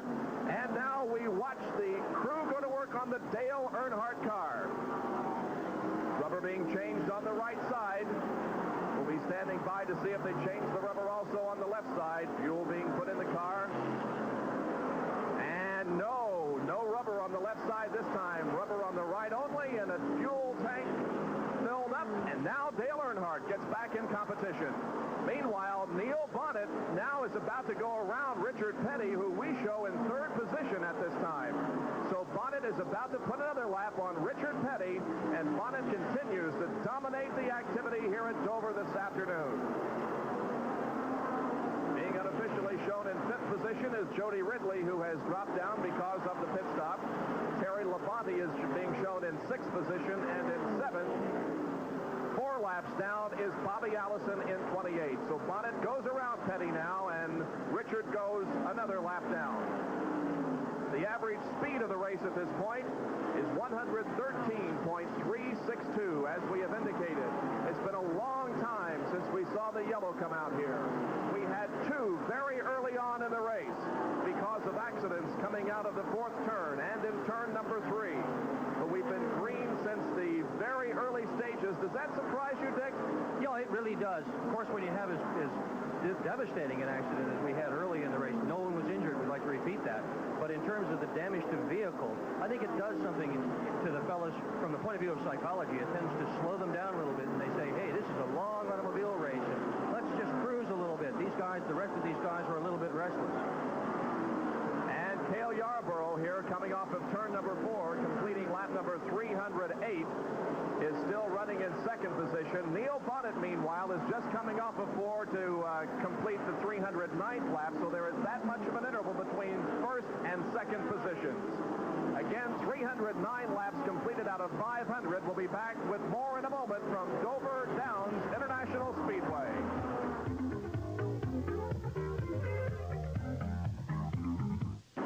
We are back at Dover, Delaware. Bob Jenkins and Dick Berggren with the Mason-Dixon 500. And as has been the case since about lap 104, Neil Bonnet is your leader. There have been a couple of lead changes during the time that Bonnet has been in the pits and when he was battling with Cale Yarborough. But essentially, this man, Bonnet, has dominated this race to this point. And the average speed has moved up to 114.638 miles an hour. Well, let's run down the standings as we have them at this point as we watch Bonnet continuing to drive flawlessly. Second place at this point is the number 27 car of Cale Yarborough, who's just coming down the main straightaway at this point, completing lap number 342. In third place, unofficially, is right next to him, the Jody Ridley car, number 90. Fourth position, Dale Earnhardt being showed right now, and in fifth position is Richard Petty. Now in sixth position, a few laps ago was Terry Labonte. However, Labonte has taken that car behind the wall and apparently is out of race. As you can see, a lot of traffic still out there on the race course, as at least 17 or 18 cars still in competition here. Being shown in seventh position, Bobby Allison in the 28. There is Allison running right in front of Cale Yarborough. He's in seventh position. In eighth, Harry Gant in the number 33. Ninth is being shown as D.K. Ulrich in the 99 car. And in 10th position, the number 42 of Kyle Petty. So the Pettys, Kyle, and Richard are both in the top 10 at this point. Being shown in 11th position is Buddy Arrington. 12th is the number 77 of Donnie Allison. 13th is Jimmy Means in number 52. 14th would be the car number 40 of Tommy Gale that we had earlier indicated might be out of the race. He is still in competition, running in 14th position. In 15th, the number 68. And in 17th position, car number 24, that would be Cecil Gordon. A few laps ago, Mike Alexander at number 37 dropped out of the race with a burned piston. And Alexander had been out on the racetrack several times, but there was an excessive amount of smoke coming from that car and apparently oil being put on the racetrack. So the NASCAR officials brought him in, and he has apparently dropped out of competition. Bobby Allison and Jody Ridley are going at it out there on the racetrack, Dick. Yeah, and Bobby Allison's got a lot of motivation to keep Jody Ridley behind him, too. Bobby Allison, going into this race, was leading the point chase for 1981, and Jody Ridley certainly could take some points away from him by passing him at this point. Allison, in addition, came in here with 2 feature wins. He also came in here as the leading money winner. He has finished in the top 5 positions in 8 out of his 10 last events. So Bobby Allison not running nearly as well here at Dover as he has in other events on the circuit so far this year, trying right now to keep Jody Ridley behind him. Let's position ourselves as far as what's going on the racetrack. The leader, Neil Bonnet, is now in turn number 1, and about a quarter of a straightaway ahead of him is the second place car there of Cale Yarborough, and he goes around Richard Petty, and Yarborough down to the inside of the racetrack, Petty high, and Cale Yarborough gets around Richard Petty. But Yarborough is almost 2 laps down to the leader, Neil Bonnet. He is 1 lap plus almost another full lap, although Yarborough is ahead of Bonnet at this point on the racetrack, so not quite 2 laps down to Neil Bonnet as Bonnet goes around the number 77 car of Donnie Allison. There is Yarborough and Petty still out there battling away, although they are not fighting for position. It does give an opportunity to draft and perhaps save a little something on the car. No question, all afternoon, the fast man on the racetrack has been Neil Bonnet, but his speed on the racetrack has also been combined with really brilliant pit work on the part of the Wood brothers. Every stop that number 21 automobile has shown up in the pits for, those people in his pit crew have just done a marvelous job. They haven't made a single fluff, and all of their pit stops have been among the very fastest. And as we talk about the pit action, we look down, and it appears at this point that Cale Yarborough's crew is preparing to bring him in. Well, it would be indicative to us that Yarborough is going to come in at about 3 laps. The pit crew is ready, and we'll be watching for that eventuality. As far as Neil Bonnet is concerned, he has competed in 8 races on the NASCAR circuit this year. He finished 27th in the Winston Western 500 in Riverside. He finished 33rd at Daytona, finished 4th at Rockingham, finished 28th at Atlanta, and now is trying to pull off a victory here this afternoon and appears well on his way, although we have a little more than 149 laps to go in this race. But Bonnet appears well on his way to victory now. The speed moving up to 114.963. We're awaiting a possible pit stop by Cale Yarborough, and here he is in turns 3 and 4. I don't think he's going to make the stop on this lap. No, he keeps it out there and keeps his foot in the throttle, completes another lap. He and Richard Petty are running right together on the racetrack, and Neil Bonnet is right behind them, watching the activity in front of him between Yarborough and Petty. Meanwhile, we have a car that is smoking rather heavily down on the inside of turns 3 and 4, and we are unable to see right now who that is. We'll be checking it for you momentarily. It apparently is Kyle Petty who is having problems and smoking the car out there on the racetrack. Bonnet has a lot of traffic in front of him. Here is Cale Yarborough making the pit stop now. Cale Yarborough is coming in. This is the second place car. Yarborough is in the pit area for a routine stop on lap 353.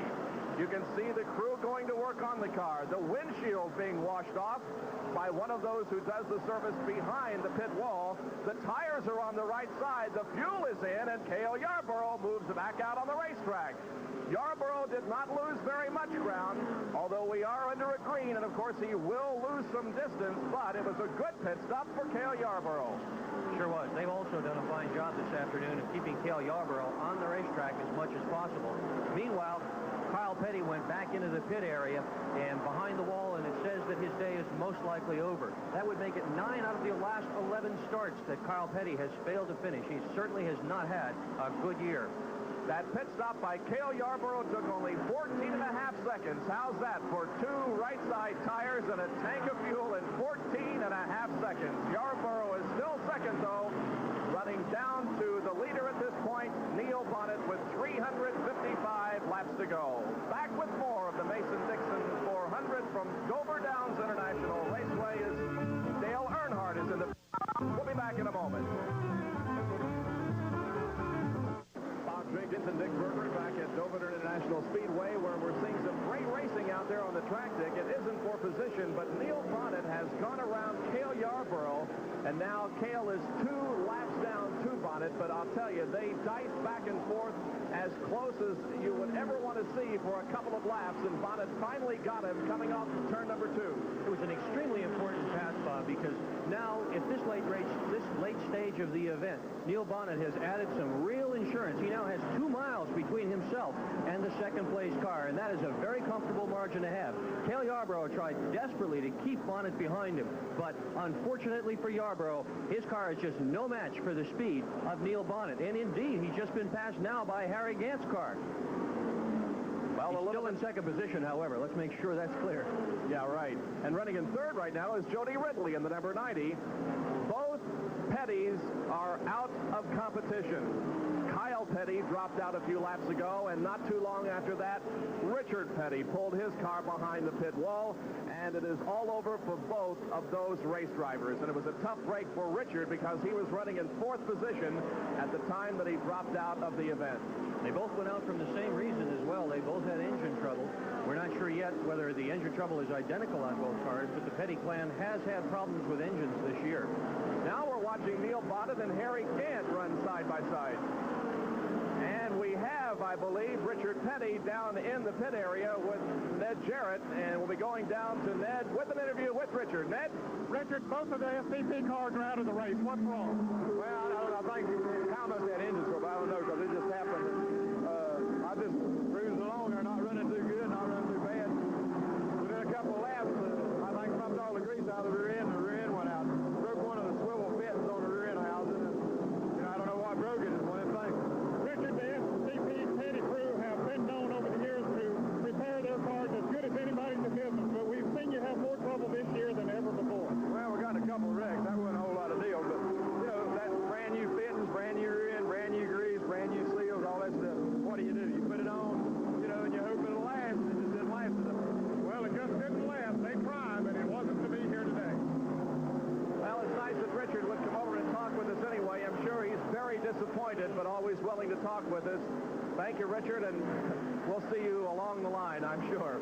Neil Bonnet is your leader here, and we've been noticing the last few laps about the different line that Harry Gant has been using. Harry, with some new rubber on that car, is taking a much higher line, and especially in turns number 3 and 4. Now, here is Gant in turns 1 and 2, and you can see he uses the low groove in that area of the racetrack. But let's see if he doesn't go very high here in the 3rd and 4th turns as we watch Cale Yarborough continuing to run in second position, but now 2 laps down.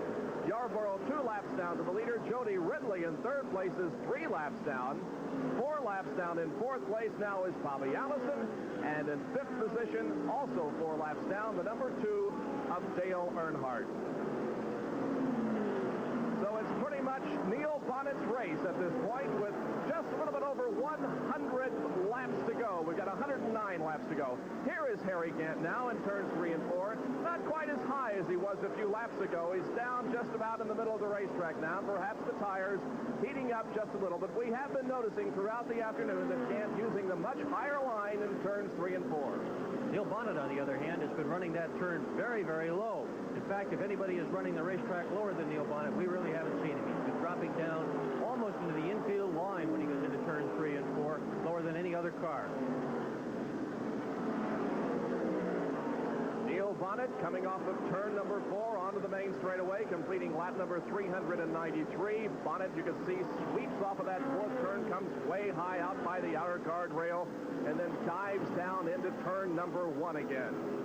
Using the same line lap after lap and doing a tremendous job of staying well out ahead of Cale Yarborough at this point. The dice a few laps ago between Bonnet and Yarborough was a classic confrontation, but Bonnet finally won. He tried several times to get around Yarborough on the inside coming off of the fourth turn, but finally made his pass in turn number 2. Jody Ridley, meanwhile, in number 90, continues to run in third position, and it's been a good race for Jody Ridley. Here he is on the inside of the main straightaway, going around D.K. Ulrich in the number 99 car. Jody Ridley in 90 runs third at this point, and Ridley started this race in 11th position, has been a very consistent driver this afternoon. And earlier, Jody Ridley told me that one of the real keys to running here at Dover, Delaware, is to be able to avoid all of the tangles. And indeed, Jody Ridley was able to get by all the trouble that took place in turns number 3 and 4 early in this event, essentially unmarked. And he said that the guy you always have to worry about the most is yourself. You have to really pay attention to what's going on here in Dover, Delaware. You just can't let your attention gap for even a very moment or two. Meanwhile, here's a guy who's been on the button all afternoon, and that's number 21, Neil Bonnet. He has been virtually untouchable. He has been either the fastest car on the racetrack or among the very fastest for every lap since the green flag first dropped. Driving an excellent race here this afternoon for the Wood brothers. Well, the very latest scores, highlights, interviews, and all the news from the world of sports is brought to you throughout the day on ESPN SportsCenter. SportsCenter comes your way with 30-minute editions several times every day and night, and Monday through Saturday at 7 p.m. Eastern Time and Sunday at 11 p.m. You'll have a full 60 minutes of SportsCenter to keep you right up to date with the latest happenings in the world of sports. It's the most comprehensive sports news program on television, and it's yours exclusively on ESPN. Neil Bonnet still leading this race in turns number 3 and 4, as he has been able now to get out ahead of Cale Yarborough for quite some distance and is more than 2 laps on Cale Yarborough in second place. The speed of the race is 115.544. 115.544, and it is just truly amazing that we have had no more yellow lights than we have. 2 yellows came out early in the race because of accidents, but since the early stages of this race, we have been all green, not even debris on the track or a toe in or anything. We've been all green from that point. The record, though, Bob, is 1971, when, amazingly enough, they went an entire full-length race here at Dover, Delaware, with no yellow flags at all. However, at that point, the event was only 300 laps. The record for the most yellow flags was 11 in 1979, so we are certainly somewhere in between, but very close to the low side in terms of the number of yellow flags. Here is Neil Bonnet coming off of turn number 4 onto the main straightaway and completing 400 laps. We have 100 laps to go, and we'll be back with more of the Mason-Dixon 500 from Dover Downs International Speedway in a moment.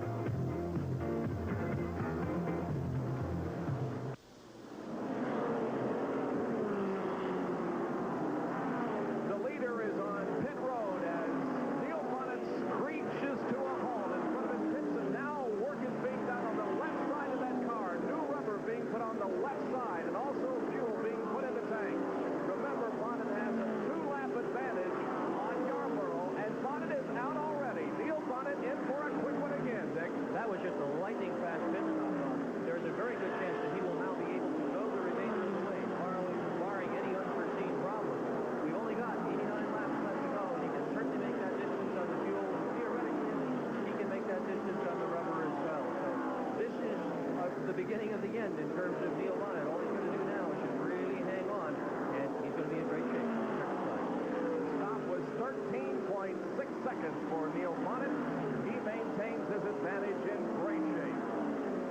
mention, by the way, one of the reasons that these crews are able to do something like change two tires and put in essentially 22 gallons of fuel is because they're so thoroughly prepared for these kinds of pit stops.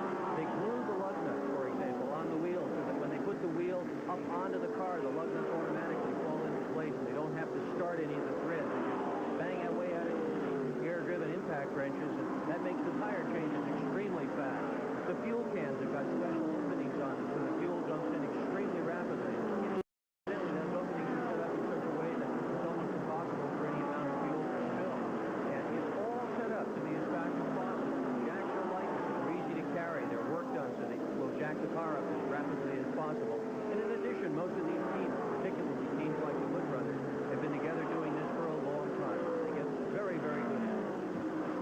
Well, here are the standings now. Behind Bonnet is Cale Yarborough running in second position. Yarborough has run in second position now for several laps. Here is Cale on the main straightaway, headed for turn number 1.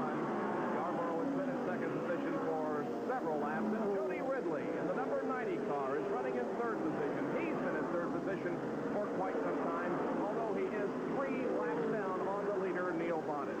In fourth position is being shown as Bobby Allison. Fifth is Dale Earnhardt. Sixth is Morgan Shepherd. Seventh, D.K. Ulrich. Eighth is Harry Gant. Ninth is Ricky Rudd. 10th, Buddy Arrington. 11th, Donnie Allison. 12th is Terry Labonte. We indicated earlier he was taking the car into the garage area. He did, but he's back out there running in 12th position. 13th is Jimmy Means. 14th, James Hilton. And 15th, Cecil Gordon. Any surprises at this point, Dick? Well, I think that a lot of the people that we expected to see doing this better were either involved in some of the early tangles or just really went out of the race. We don't ordinarily expect to see Richard Petty, for example, drop out from an event. We certainly don't expect to see Darrell Waltrip have the problems that he experienced so early in the race. And of course, a really tough break right at the very beginning for Benny Parsons. The green flag had essentially just dropped as Benny Parsons was out of the race. It is, however, no surprise to see Neil Bonnet on the front of this event. Neil Bonnet's total win record amounts to only 7 Grand National races, and that doesn't sound like an awful lot. But it should be pointed out that Neil Bonnet only runs periodically. He does not run every one of the Grand National races that run.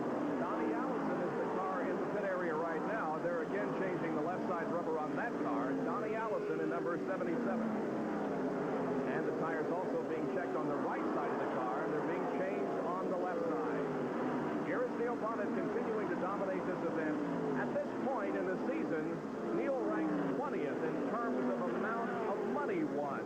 Won $36,795, and he can certainly add in a big way to his bank account this afternoon with a win here at Dover. He sure can, and the amount of money that he's earned doing this kind of racing has increased in almost a linear fashion since he began in 1974 and won just a little over $2,000. Last year, he earned almost $250,000, and certainly this race today can help him a lot in terms of his bank balance.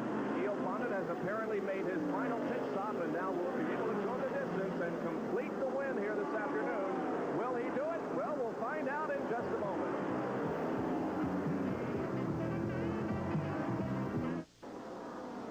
Oh, it appears that our leader, Neil Bonnet, is in trouble of some kind. He's bringing the car very slowly into the pit area.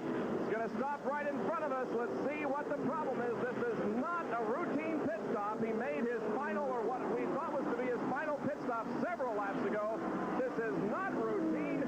Neil Bonnet apparently is out of this race. As we look down, we can see him taking off the gloves, removing the helmet. Here he comes out of the race car. Oh, Dick, what a disappointment for Neil Bonnet, who had led for most of this race. He took over the lead on lap 197 and had led to this point 459 laps completed right now.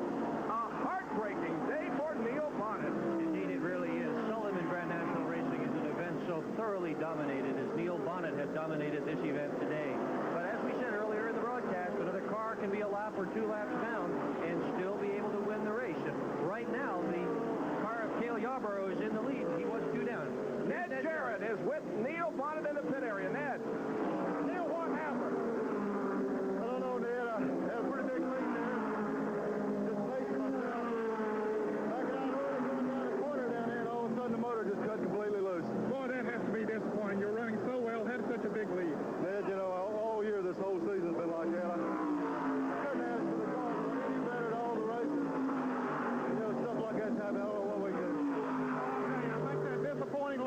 face tells the story, and boy, he deserves to have such a morning look, because you just don't get any closer to him.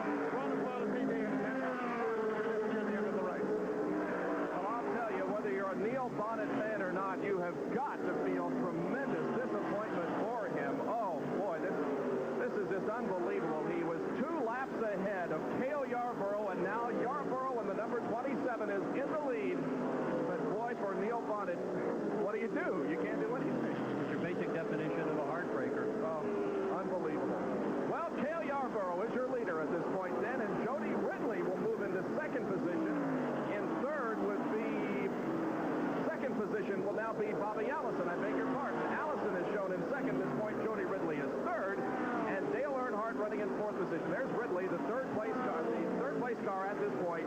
Jody Ridley in the number 90. So Cale Yarborough now, who has been running in second position for most of this race, now finds himself in a position to win it with 40 laps to go. We've completed 460 laps.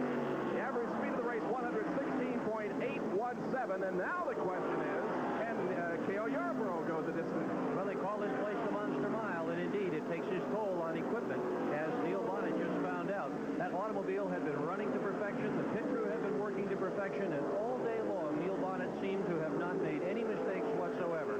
But apparently something internal in the engine just came uncorked and spoiled the day for that entire operation.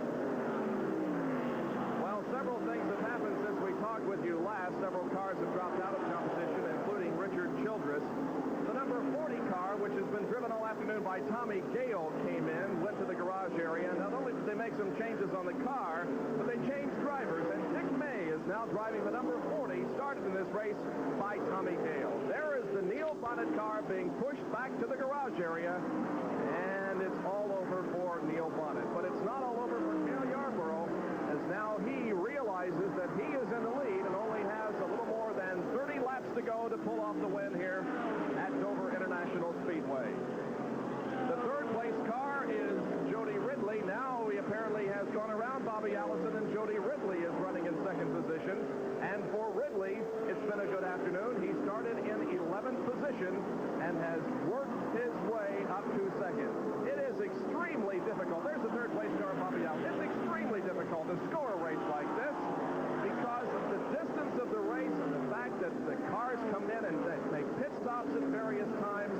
It's just almost impossible to keep track of who is running second, third, and fourth right on down the line. Realize you have to keep track of 32 automobiles for a grand total of 500 laps, and the opportunity to slip a lap or to lose track of position is just almost guaranteed. It's a Herculean task to try to keep the thing scored, but it's really a tribute that NASCAR has been able to figure out ways so that at least when it's all said and done, for sure, the right order is almost invariably in agreement. There is a little more than 1 second difference between second and third place, Ridley and Allison. It's a fairly comfortable lead at this point for Cale Yarborough in the number 27 car. Third place continues to be Bobby Allison, and Bobby has won a couple of races this year for the Winston Cup Series, and now runs in second and third position. Jody Ridley also out there battling for position with Bobby Allison. Jody Ridley has never won a Grand National race in his entire life, and indeed began Grand National racing very late in his career. And this will certainly be one of the highlights of his entire racing career if he can finish this race in second, or heavens knows, it's hard to say what's going to happen to Cale Yarborough after what just happened to Neil Bonnet. That's exactly right. I'm sure that Jody has in his mind the possibility of something happening to Cale Yarborough the way it did to Neil Bonnet a few minutes ago, and Ridley finding himself inheriting the lead. Stay with us. There's 32 more laps to go, and as a race like this, a very difficult race on a very difficult racetrack begins to wind down, that's when the failures really begin to take their toll. The little things that maybe could have gone just for a fairly long period of time will tend to break right at the very tail end. Another car still out there on the racetrack, very much in competition, is Morgan Shepherd in the number 5. Morgan was our winner at Martinsville a couple of weeks ago, and he is being shown now running in the top 5 also. So, as we indicated, we've still got a lot more racing to go. 30 laps, exactly. 30 laps to go. We've completed 470. Cale Yarborough is leading right now in the Mason-Dixon 500. Back in a moment.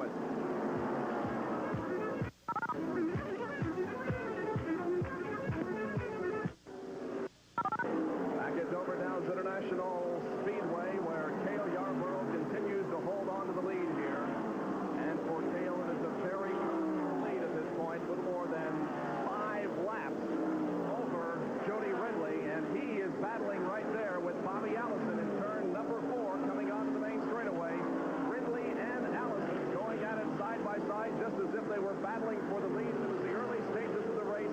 Every position is important, not only in terms of money, but in terms of points that could lead you to a national championship. Cale Yarborough brings that car off of turn number 2 down the back stretch. You saw very briefly there the closed grandstand. Horse racing also occurs here at the multi-purpose racing facility at Dover Downs International. Bob, Cale Yarborough is certainly one of the big winners in NASCAR racing history. He's got a total of 252 Grand National races to his credit in terms of victory. 171 of those took place on Super Speedway.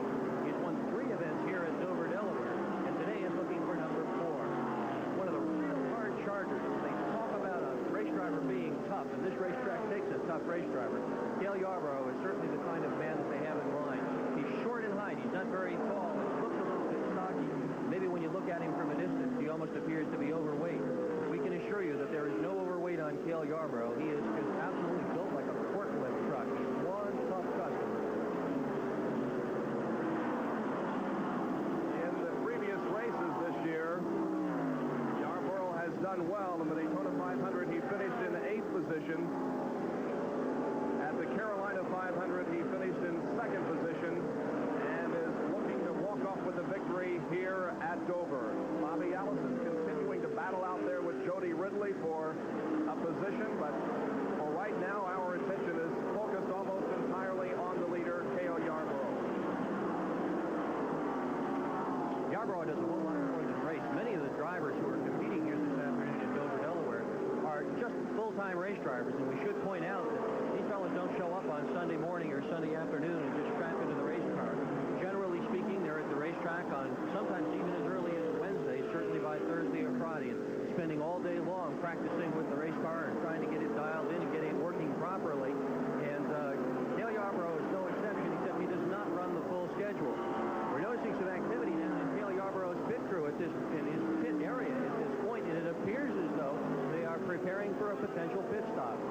Well, he would certainly lose nothing if he does so, and he probably wants to make sure that the tires he has will last and that the fuel will take him to the checkered flag, so he really would be in no disadvantage if he did come in for the pit stop. As you indicated, Cale was the winner earlier this year in Atlanta. In Darlington, he finished in 26th position. At Martinsville, he finished 21st. And at Talladega, 24th. But as you indicated, he doesn't compete on all of the races. In fact, he has missed 5 races this season. Once again, we go to the pit area and Ned Jarrett. Cale Yarborough's car is slowing down. It is not running on all cylinders. He has a good lead right now, and if he can continue to run the way that he is doing right now, he should be able to stay out there and win the race. But he has lost at least 1 cylinder. All right, so we'll be watching for that. Once again, don't forget he has a 5-lap lead at this point on Jody Ridley. Here is a car going down the Mason. That's Yarborough. That is Cale Yarborough that is in trouble, and now apparently the engine has let go, or at least he is in some kind of serious difficulty. A lot of smoke coming from that car as it goes down the backstretch, and Yarborough is slowing down dramatically. Another tremendous turn of events here late in the stages of the Mason-Dixon 500. Cale Yarborough apparently has blown an engine, or at least has suffered some kind of serious mechanical difficulty. Here he comes into the pit area. And Jarrett, I'm sure, will be in a position that he can tell us exactly what the problem is. And it could be that Yarborough, yes, it appears that Yarborough is going to take the car all the way down to the garage area, not even bother to stop in his pit. Cale Yarborough is out of competition, and what next is going to happen, Dick? Well, what next is going to happen is Jody Ridley is going to inherit the lead. The lead at this point, and this is something that has just got to have Jody Ridley pretty excited. We're going to get down to Ned Jarrett in the pit area. We're with David F., the crew chief on the car. What happened, David? She must have dropped the valve. Load up. Well, I know that you had to be pleased with the way things went. They turned in your favor a while ago when Neil Bonnet dropped out, but now it's turned on you. Well, Junie Donlevy, he needs the race. Well, I'll tell you, that's real sportsmanship when he says that Jody Ridley and Junie Donlevy needs to win a race. They've never won one. Even though they're disappointed here, they're happy to see a fella who deserves to win one come in there.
We have 19 laps to go to the finish.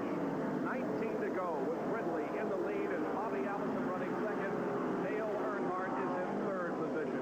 Ridley's a full-time race car driver in addition to running on the Winston Cup Grand National circuit. He also competes on the All-Pro circuit, the Sportsman circuit down south, has 2 different race cars that he owns and maintains himself, and for many years was a self-employed race car driver, managing his own team, preparing his own engines, preparing his own cars. If anybody's ever worked hard to get where Jody Ridley is now, it is the man in first position. Unofficially, there have been 5 lead changes. Our early leader, of course, was David Pearson, the pole sitter. Then along came Neil Bonnet, the lead. So did Cale Yarborough. Richard Petty led a couple of laps in this race, laps 104 through 107. Then it went down to a Bonnet and Yarborough battle before Yarborough dropped out and Jody Ridley got the lead. Bobby Allison is unofficially in second position, although again the standings are not absolute at this point. It takes the NASCAR scoring officials, in fact, several hours after a race to determine exactly who finished in what position, but they are able to keep up very well, and Bobby Allison shown in second at this point with Earnhardt in third at this point. Earnhardt manages to hang on. That will be his third position finish in the year. That's the best he has done so far. Bobby Allison has a pair of official point races, at least in terms of a win column. He also won his twin 125 at Daytona. He won the opening race of the 1981 season. He has never been the Grand National champion, and this is an opportunity that he's looking forward to this year. He thinks he's got one of the best organizations, one of the best cars, and certainly in Waddell Wilson is crew chief. He's got one of the best mechanical talents in all of Grand National racing.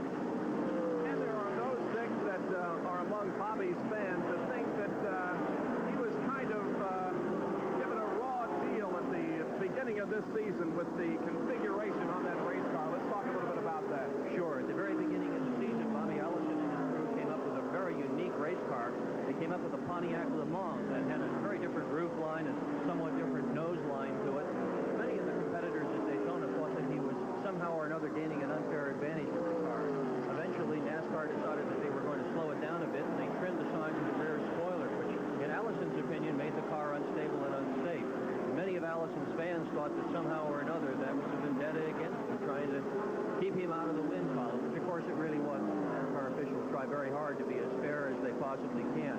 Nevertheless, Bobby Allison, it must be recognized, is one of the most popular drivers on the entire circuit. The kind of a guy that when the race is all done and over with, he'll hang around for an hour, 2 hours, or even 3 hours, signing autographs and being with people. And I know that's said about a lot of race drivers, but it is really true of Bobby Allison. Nobody is more conscious and aware and friendly to the fans of racing than Bobby Allison. You're absolutely right, and last year, during one of our ESPN telecasts, we saw Bobby Allison drive at the Indianapolis Speedrome on a stopover from somewhere. It was a Friday night. He wanted to go racing and came out and competed on the 5th-mile track. Well, he's a racer. He'll run almost anything, almost anywhere. He makes frequent appearances here and there. Well, we have exactly 10 laps to go here with Jody Ridley, your leader at this point. Will he be the winner? We'll find out when we come back to Dover, Delaware, and the Mason-Dixon 500. Race now with less than 10 laps to go. Bob Jenkins and Dick Bergeron. That is Jody Ridley's crew members. Look at, he's got his fingers crossed. I don't blame them after what's happened this afternoon, Bob Jenkins, and given the fact that this crew has, at least with Jody Ridley, never won an event. They deserve to have their fingers crossed. They did win an event much earlier, but it was not with Jody Ridley driving the automobile. They do have a Talladega win with Dick Brooks behind the wheel. That was many, many years ago, and it's been a long dry spell. This is not a heavily financed team, although it's a hard-working team and a team that really races for the fun of it, just for the love of it. And if they manage to put this together, it's going to be the ultimate victory for the ultimate underdog, and that's for sure. You know, I'll bet this grandstand erupts at the drop of the checkered flag. Sure, the Neil Bonnet fans are very disappointed. So are the Cale Yarborough fans. But I would bet that there are a lot of people sitting before us here, the more than 40,000 gathered here, that are going to be very happy that Jody Ridley has pulled off the victory. Indeed, and as you say that, Bob, people began to rise to their feet. They're standing up here on lap 193, waiting for the conclusion to see if, in fact, Jody Ridley can indeed pull off his very first Grand National victory. Jody Ridley was the Champion Spark Plug Rookie of the Year in 1980 last year. He was very competitive. competitive on the Winston Cup Grand National Tour last year, competing in each of the 31 races. Finished in the top 10 in more than half of them. There are the crew members still with their fingers crossed as they watch their driver, Jody Ridley, in turn number 2 with less than 6 laps to go for victory. Neil Bonnet led most of this race. He took over the lead on about lap 104, I believe, and held it for most of the time, although he gave up the lead on a couple of occasions during pit stops to Cale Yarborough and Richard Petty. But Neil Bonnet totally dominated this race until just a few laps ago when the engine apparently gave out. That gave the lead to Cale Yarborough, who was 2 laps down to Neil Bonnet. Yarborough held that lead for about 10 laps or less, and his car also gave out. That gave the lead to this man, Jody Ridley, in the number 90 car, and he is on his way to victory right now. We might underscore something we're in the middle of talking about earlier in communicating about Jody Ridley, when this is about the point that Cale Yarborough's motor blew up. Yesterday, Jody Ridley said that of all the people on the racetrack, the guy you've got to watch out for the most is yourself. He said, at this Dover racetrack, you've got to be up all the time, you've got to be thinking all the time, and realize that where Jody Ridley started this race, he had an excellent opportunity to be involved in both of those crashes, but he was very skillful in driving through them, and now he finds himself in the lead. Well, we watched Morgan Shepherd win his first Grand National win at Martinsville, Virginia, not too long ago. And if things go well in the next 3 laps for Jody Ridley, we're going to watch him win his first Winston Cup Grand National victory. It's going to be an exciting moment, I know, and I'm sure Ned Jarrett will have a very interesting interview with Jody Ridley in the pit area in less than 3 laps from now. And Bob Jenkins' entire grandstand is on their feet. There is not a soul leaving this place. Everybody is standing, and they are all watching car number 90, Jody Ridley, leading. And a few of them are waving. At this point, the rundown gives us Ridley in first place. Second position is the number 28, driven by Bobby Allison. And in third position is Dale Earnhardt, who has been out there trying to avoid debris on the racetrack and spinning cars in front of him earlier, and he has been able to avoid all of that and now runs in third position. Jody Ridley comes down to receive the white flag. The white is out for Jody Ridley. Let's follow him around on his final lap. You can imagine what's going through this young man's mind. He keeps the car in the middle of the racetrack. He knows that he is less than 3/4 of a lap from victory and doesn't want to do anything that might jeopardize that win. Down the backstretch. Now headed for turn number 3, keeping the car in the middle of the racetrack. There's no traffic around him. Here he comes, off of the 4th turn, onto the main straightaway. The crowd applauds, and Jody Ridley wins the Mason-Dixon 500 at Dover, Delaware. Jody Ridley is the winner. Look at this crew down in front of us. They are going bananas, and so are several people in the grandstand. There's the crew hugging each other, congratulating each other. And I tell you, Jody Ridley is just pulled off an amazing win here. The checkered flag also goes out for Bobby Allison, who finishes in second position. Dale Earnhardt is going to be shown in third. A tremendous race, Dick. Oh, indeed it was. And if you wonder about enthusiasm, when Jody Ridley came down to take the checkered flag, he was pounding on the door of his car with his left hand. He was so excited. He's now coming into the area of victory lane. His crew with their hands up in the air. The grandstand is all standing. No one is leaving this grandstand. They are all standing, waving at Jody Ridley, applauding. Everybody is pleased for him. The crew hops onto the car, at least as many of them as they can get onto the car. It's a short drive from his pit area to victory lane, and this has got to be one of the biggest moments in Jody Ridley's life. He has never won a Grand National event before. This is number 1, and he came in as an underdog. This car is not heavily financed, but he gives it his best shot, and here he is. We'll have an interview with the winner from Ned Jarrett when we return in a moment. Jody Ridley wins the Mason-Dixon 500. We'll be back at Dover in just a moment. Has pulled the car into victory lane. Now we'll climb out of the car, receive the congratulations of his pit crew and various other people, including the NASCAR officials, and Ned Jarrett is down there in a position to talk with the winner, Jody Ridley, in just a moment. We'll be going there before too long. Jody Ridley, a tremendous victory here this afternoon. And you can see, as you indicated, Dick, this has been a long afternoon. The race speed unofficially was 116.595. It has taken almost 4.5 to run, but not a soul is moving. They want to stay for just a few minutes and savor the victory and help celebrate the victory with Jody Ridley. I think everybody really identifies as somebody that tries as hard as Ridley and somebody that put in as long an apprenticeship as Jody Ridley did in order to get here. He's just about 40 years old, I believe, and this guy is really no spring chicken. He's got a lot of gray growing around on the sides of his temples. And he has really done this thing the hard way. He did not go in and buy a ride. He didn't go in and beg and plead anybody for a ride. He's always run Ford race cars, which very often is a disadvantage. He's prepared his own race cars, and finally he got the break in Winston Cup Grand National Racing, and now he finds himself in victory lane. Surely this has got to be one of the happiest moments of his entire life. And one other thing you can't say is that he inherited this win, because he did not. He was in a position all day. He was right up there among the leaders. And yeah, Neil Bonnet did drop out with 2-lap advantage on Cale Yarborough, and Yarborough did drop out with a 5-lap advantage on Jody Ridley. But that's racing, and that's what it's all about. And no matter how you cut it, it's what happens when it's all done and over with. And if he was smart enough and sharp enough to be able to be the first guy under the checkered flag, as was the case, you're right, he did not inherit it. He earned the win. And the congratulations still going on. Jody is out of the car. We can see with him with a broad smile on his face. When we talked to Morgan Shepherd in his first win at Martinsville, he was so exhausted after that win that he really couldn't conduct a good interview and couldn't express his thoughts. I think it's going to be a little different here this afternoon, as Jody Ridley, despite the fact that he has driven 500 miles here this afternoon at over 116 miles an hour and has battled the 24-degree turns here and battled all of the mental fatigue that's involved in winning a race. He is a very happy person and doesn't appear to be a bit exhausted. And there are a lot of people in this grandstand that are happy, too. About the only movement going on in this crowd of 40,000 people is in the direction of victory lane. People from the infield are heading to victory lane. People from the grandstand are heading there. It's all fenced off, so they can't get in there, but you can see them now. That's all the movement that's going on, and where those people are going is not the exit. They're just going over to, if possible, catch a glimpse of this man who has done the impossible this afternoon at Dover, Delaware. Well, we have the unofficial results. The first 7 positions have been posted by the NASCAR officials. These are unofficial, of course, but Jody Ridley is definitely the winner. Bobby Allison finishes second. The third-place driver was Dale Earnhardt. Finishing fourth was D.K. Ulrich, who drove a very consistent and good race this afternoon.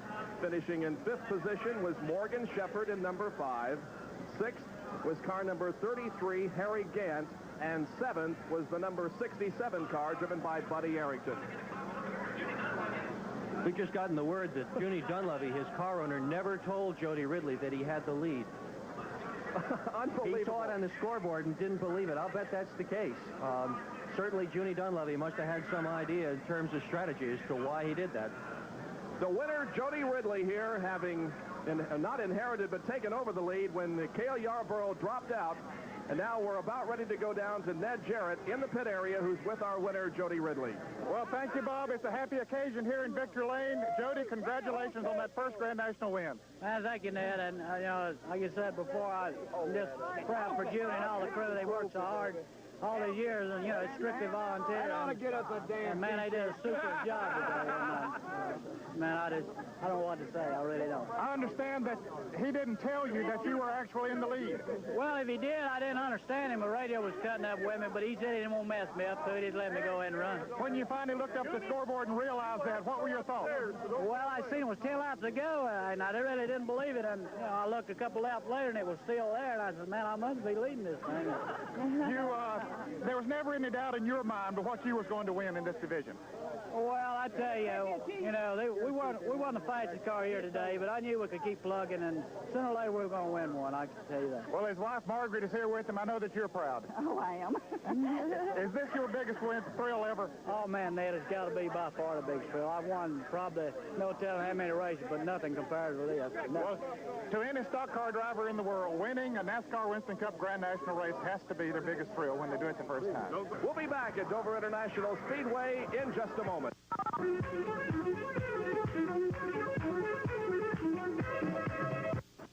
Jody Ridley with a 22-second victory here at Dover this afternoon over second place Bobby Allison. Finishing third was Dale Earnhardt. Fourth, D.K. Ulrich. Fifth was Morgan Shepherd, and sixth was Harry Gant. There were 12 lead changes among 5 drivers. 2 yellow flags for a total of 25 laps. The time of the race, 4 hours, 17 minutes, and 18 seconds.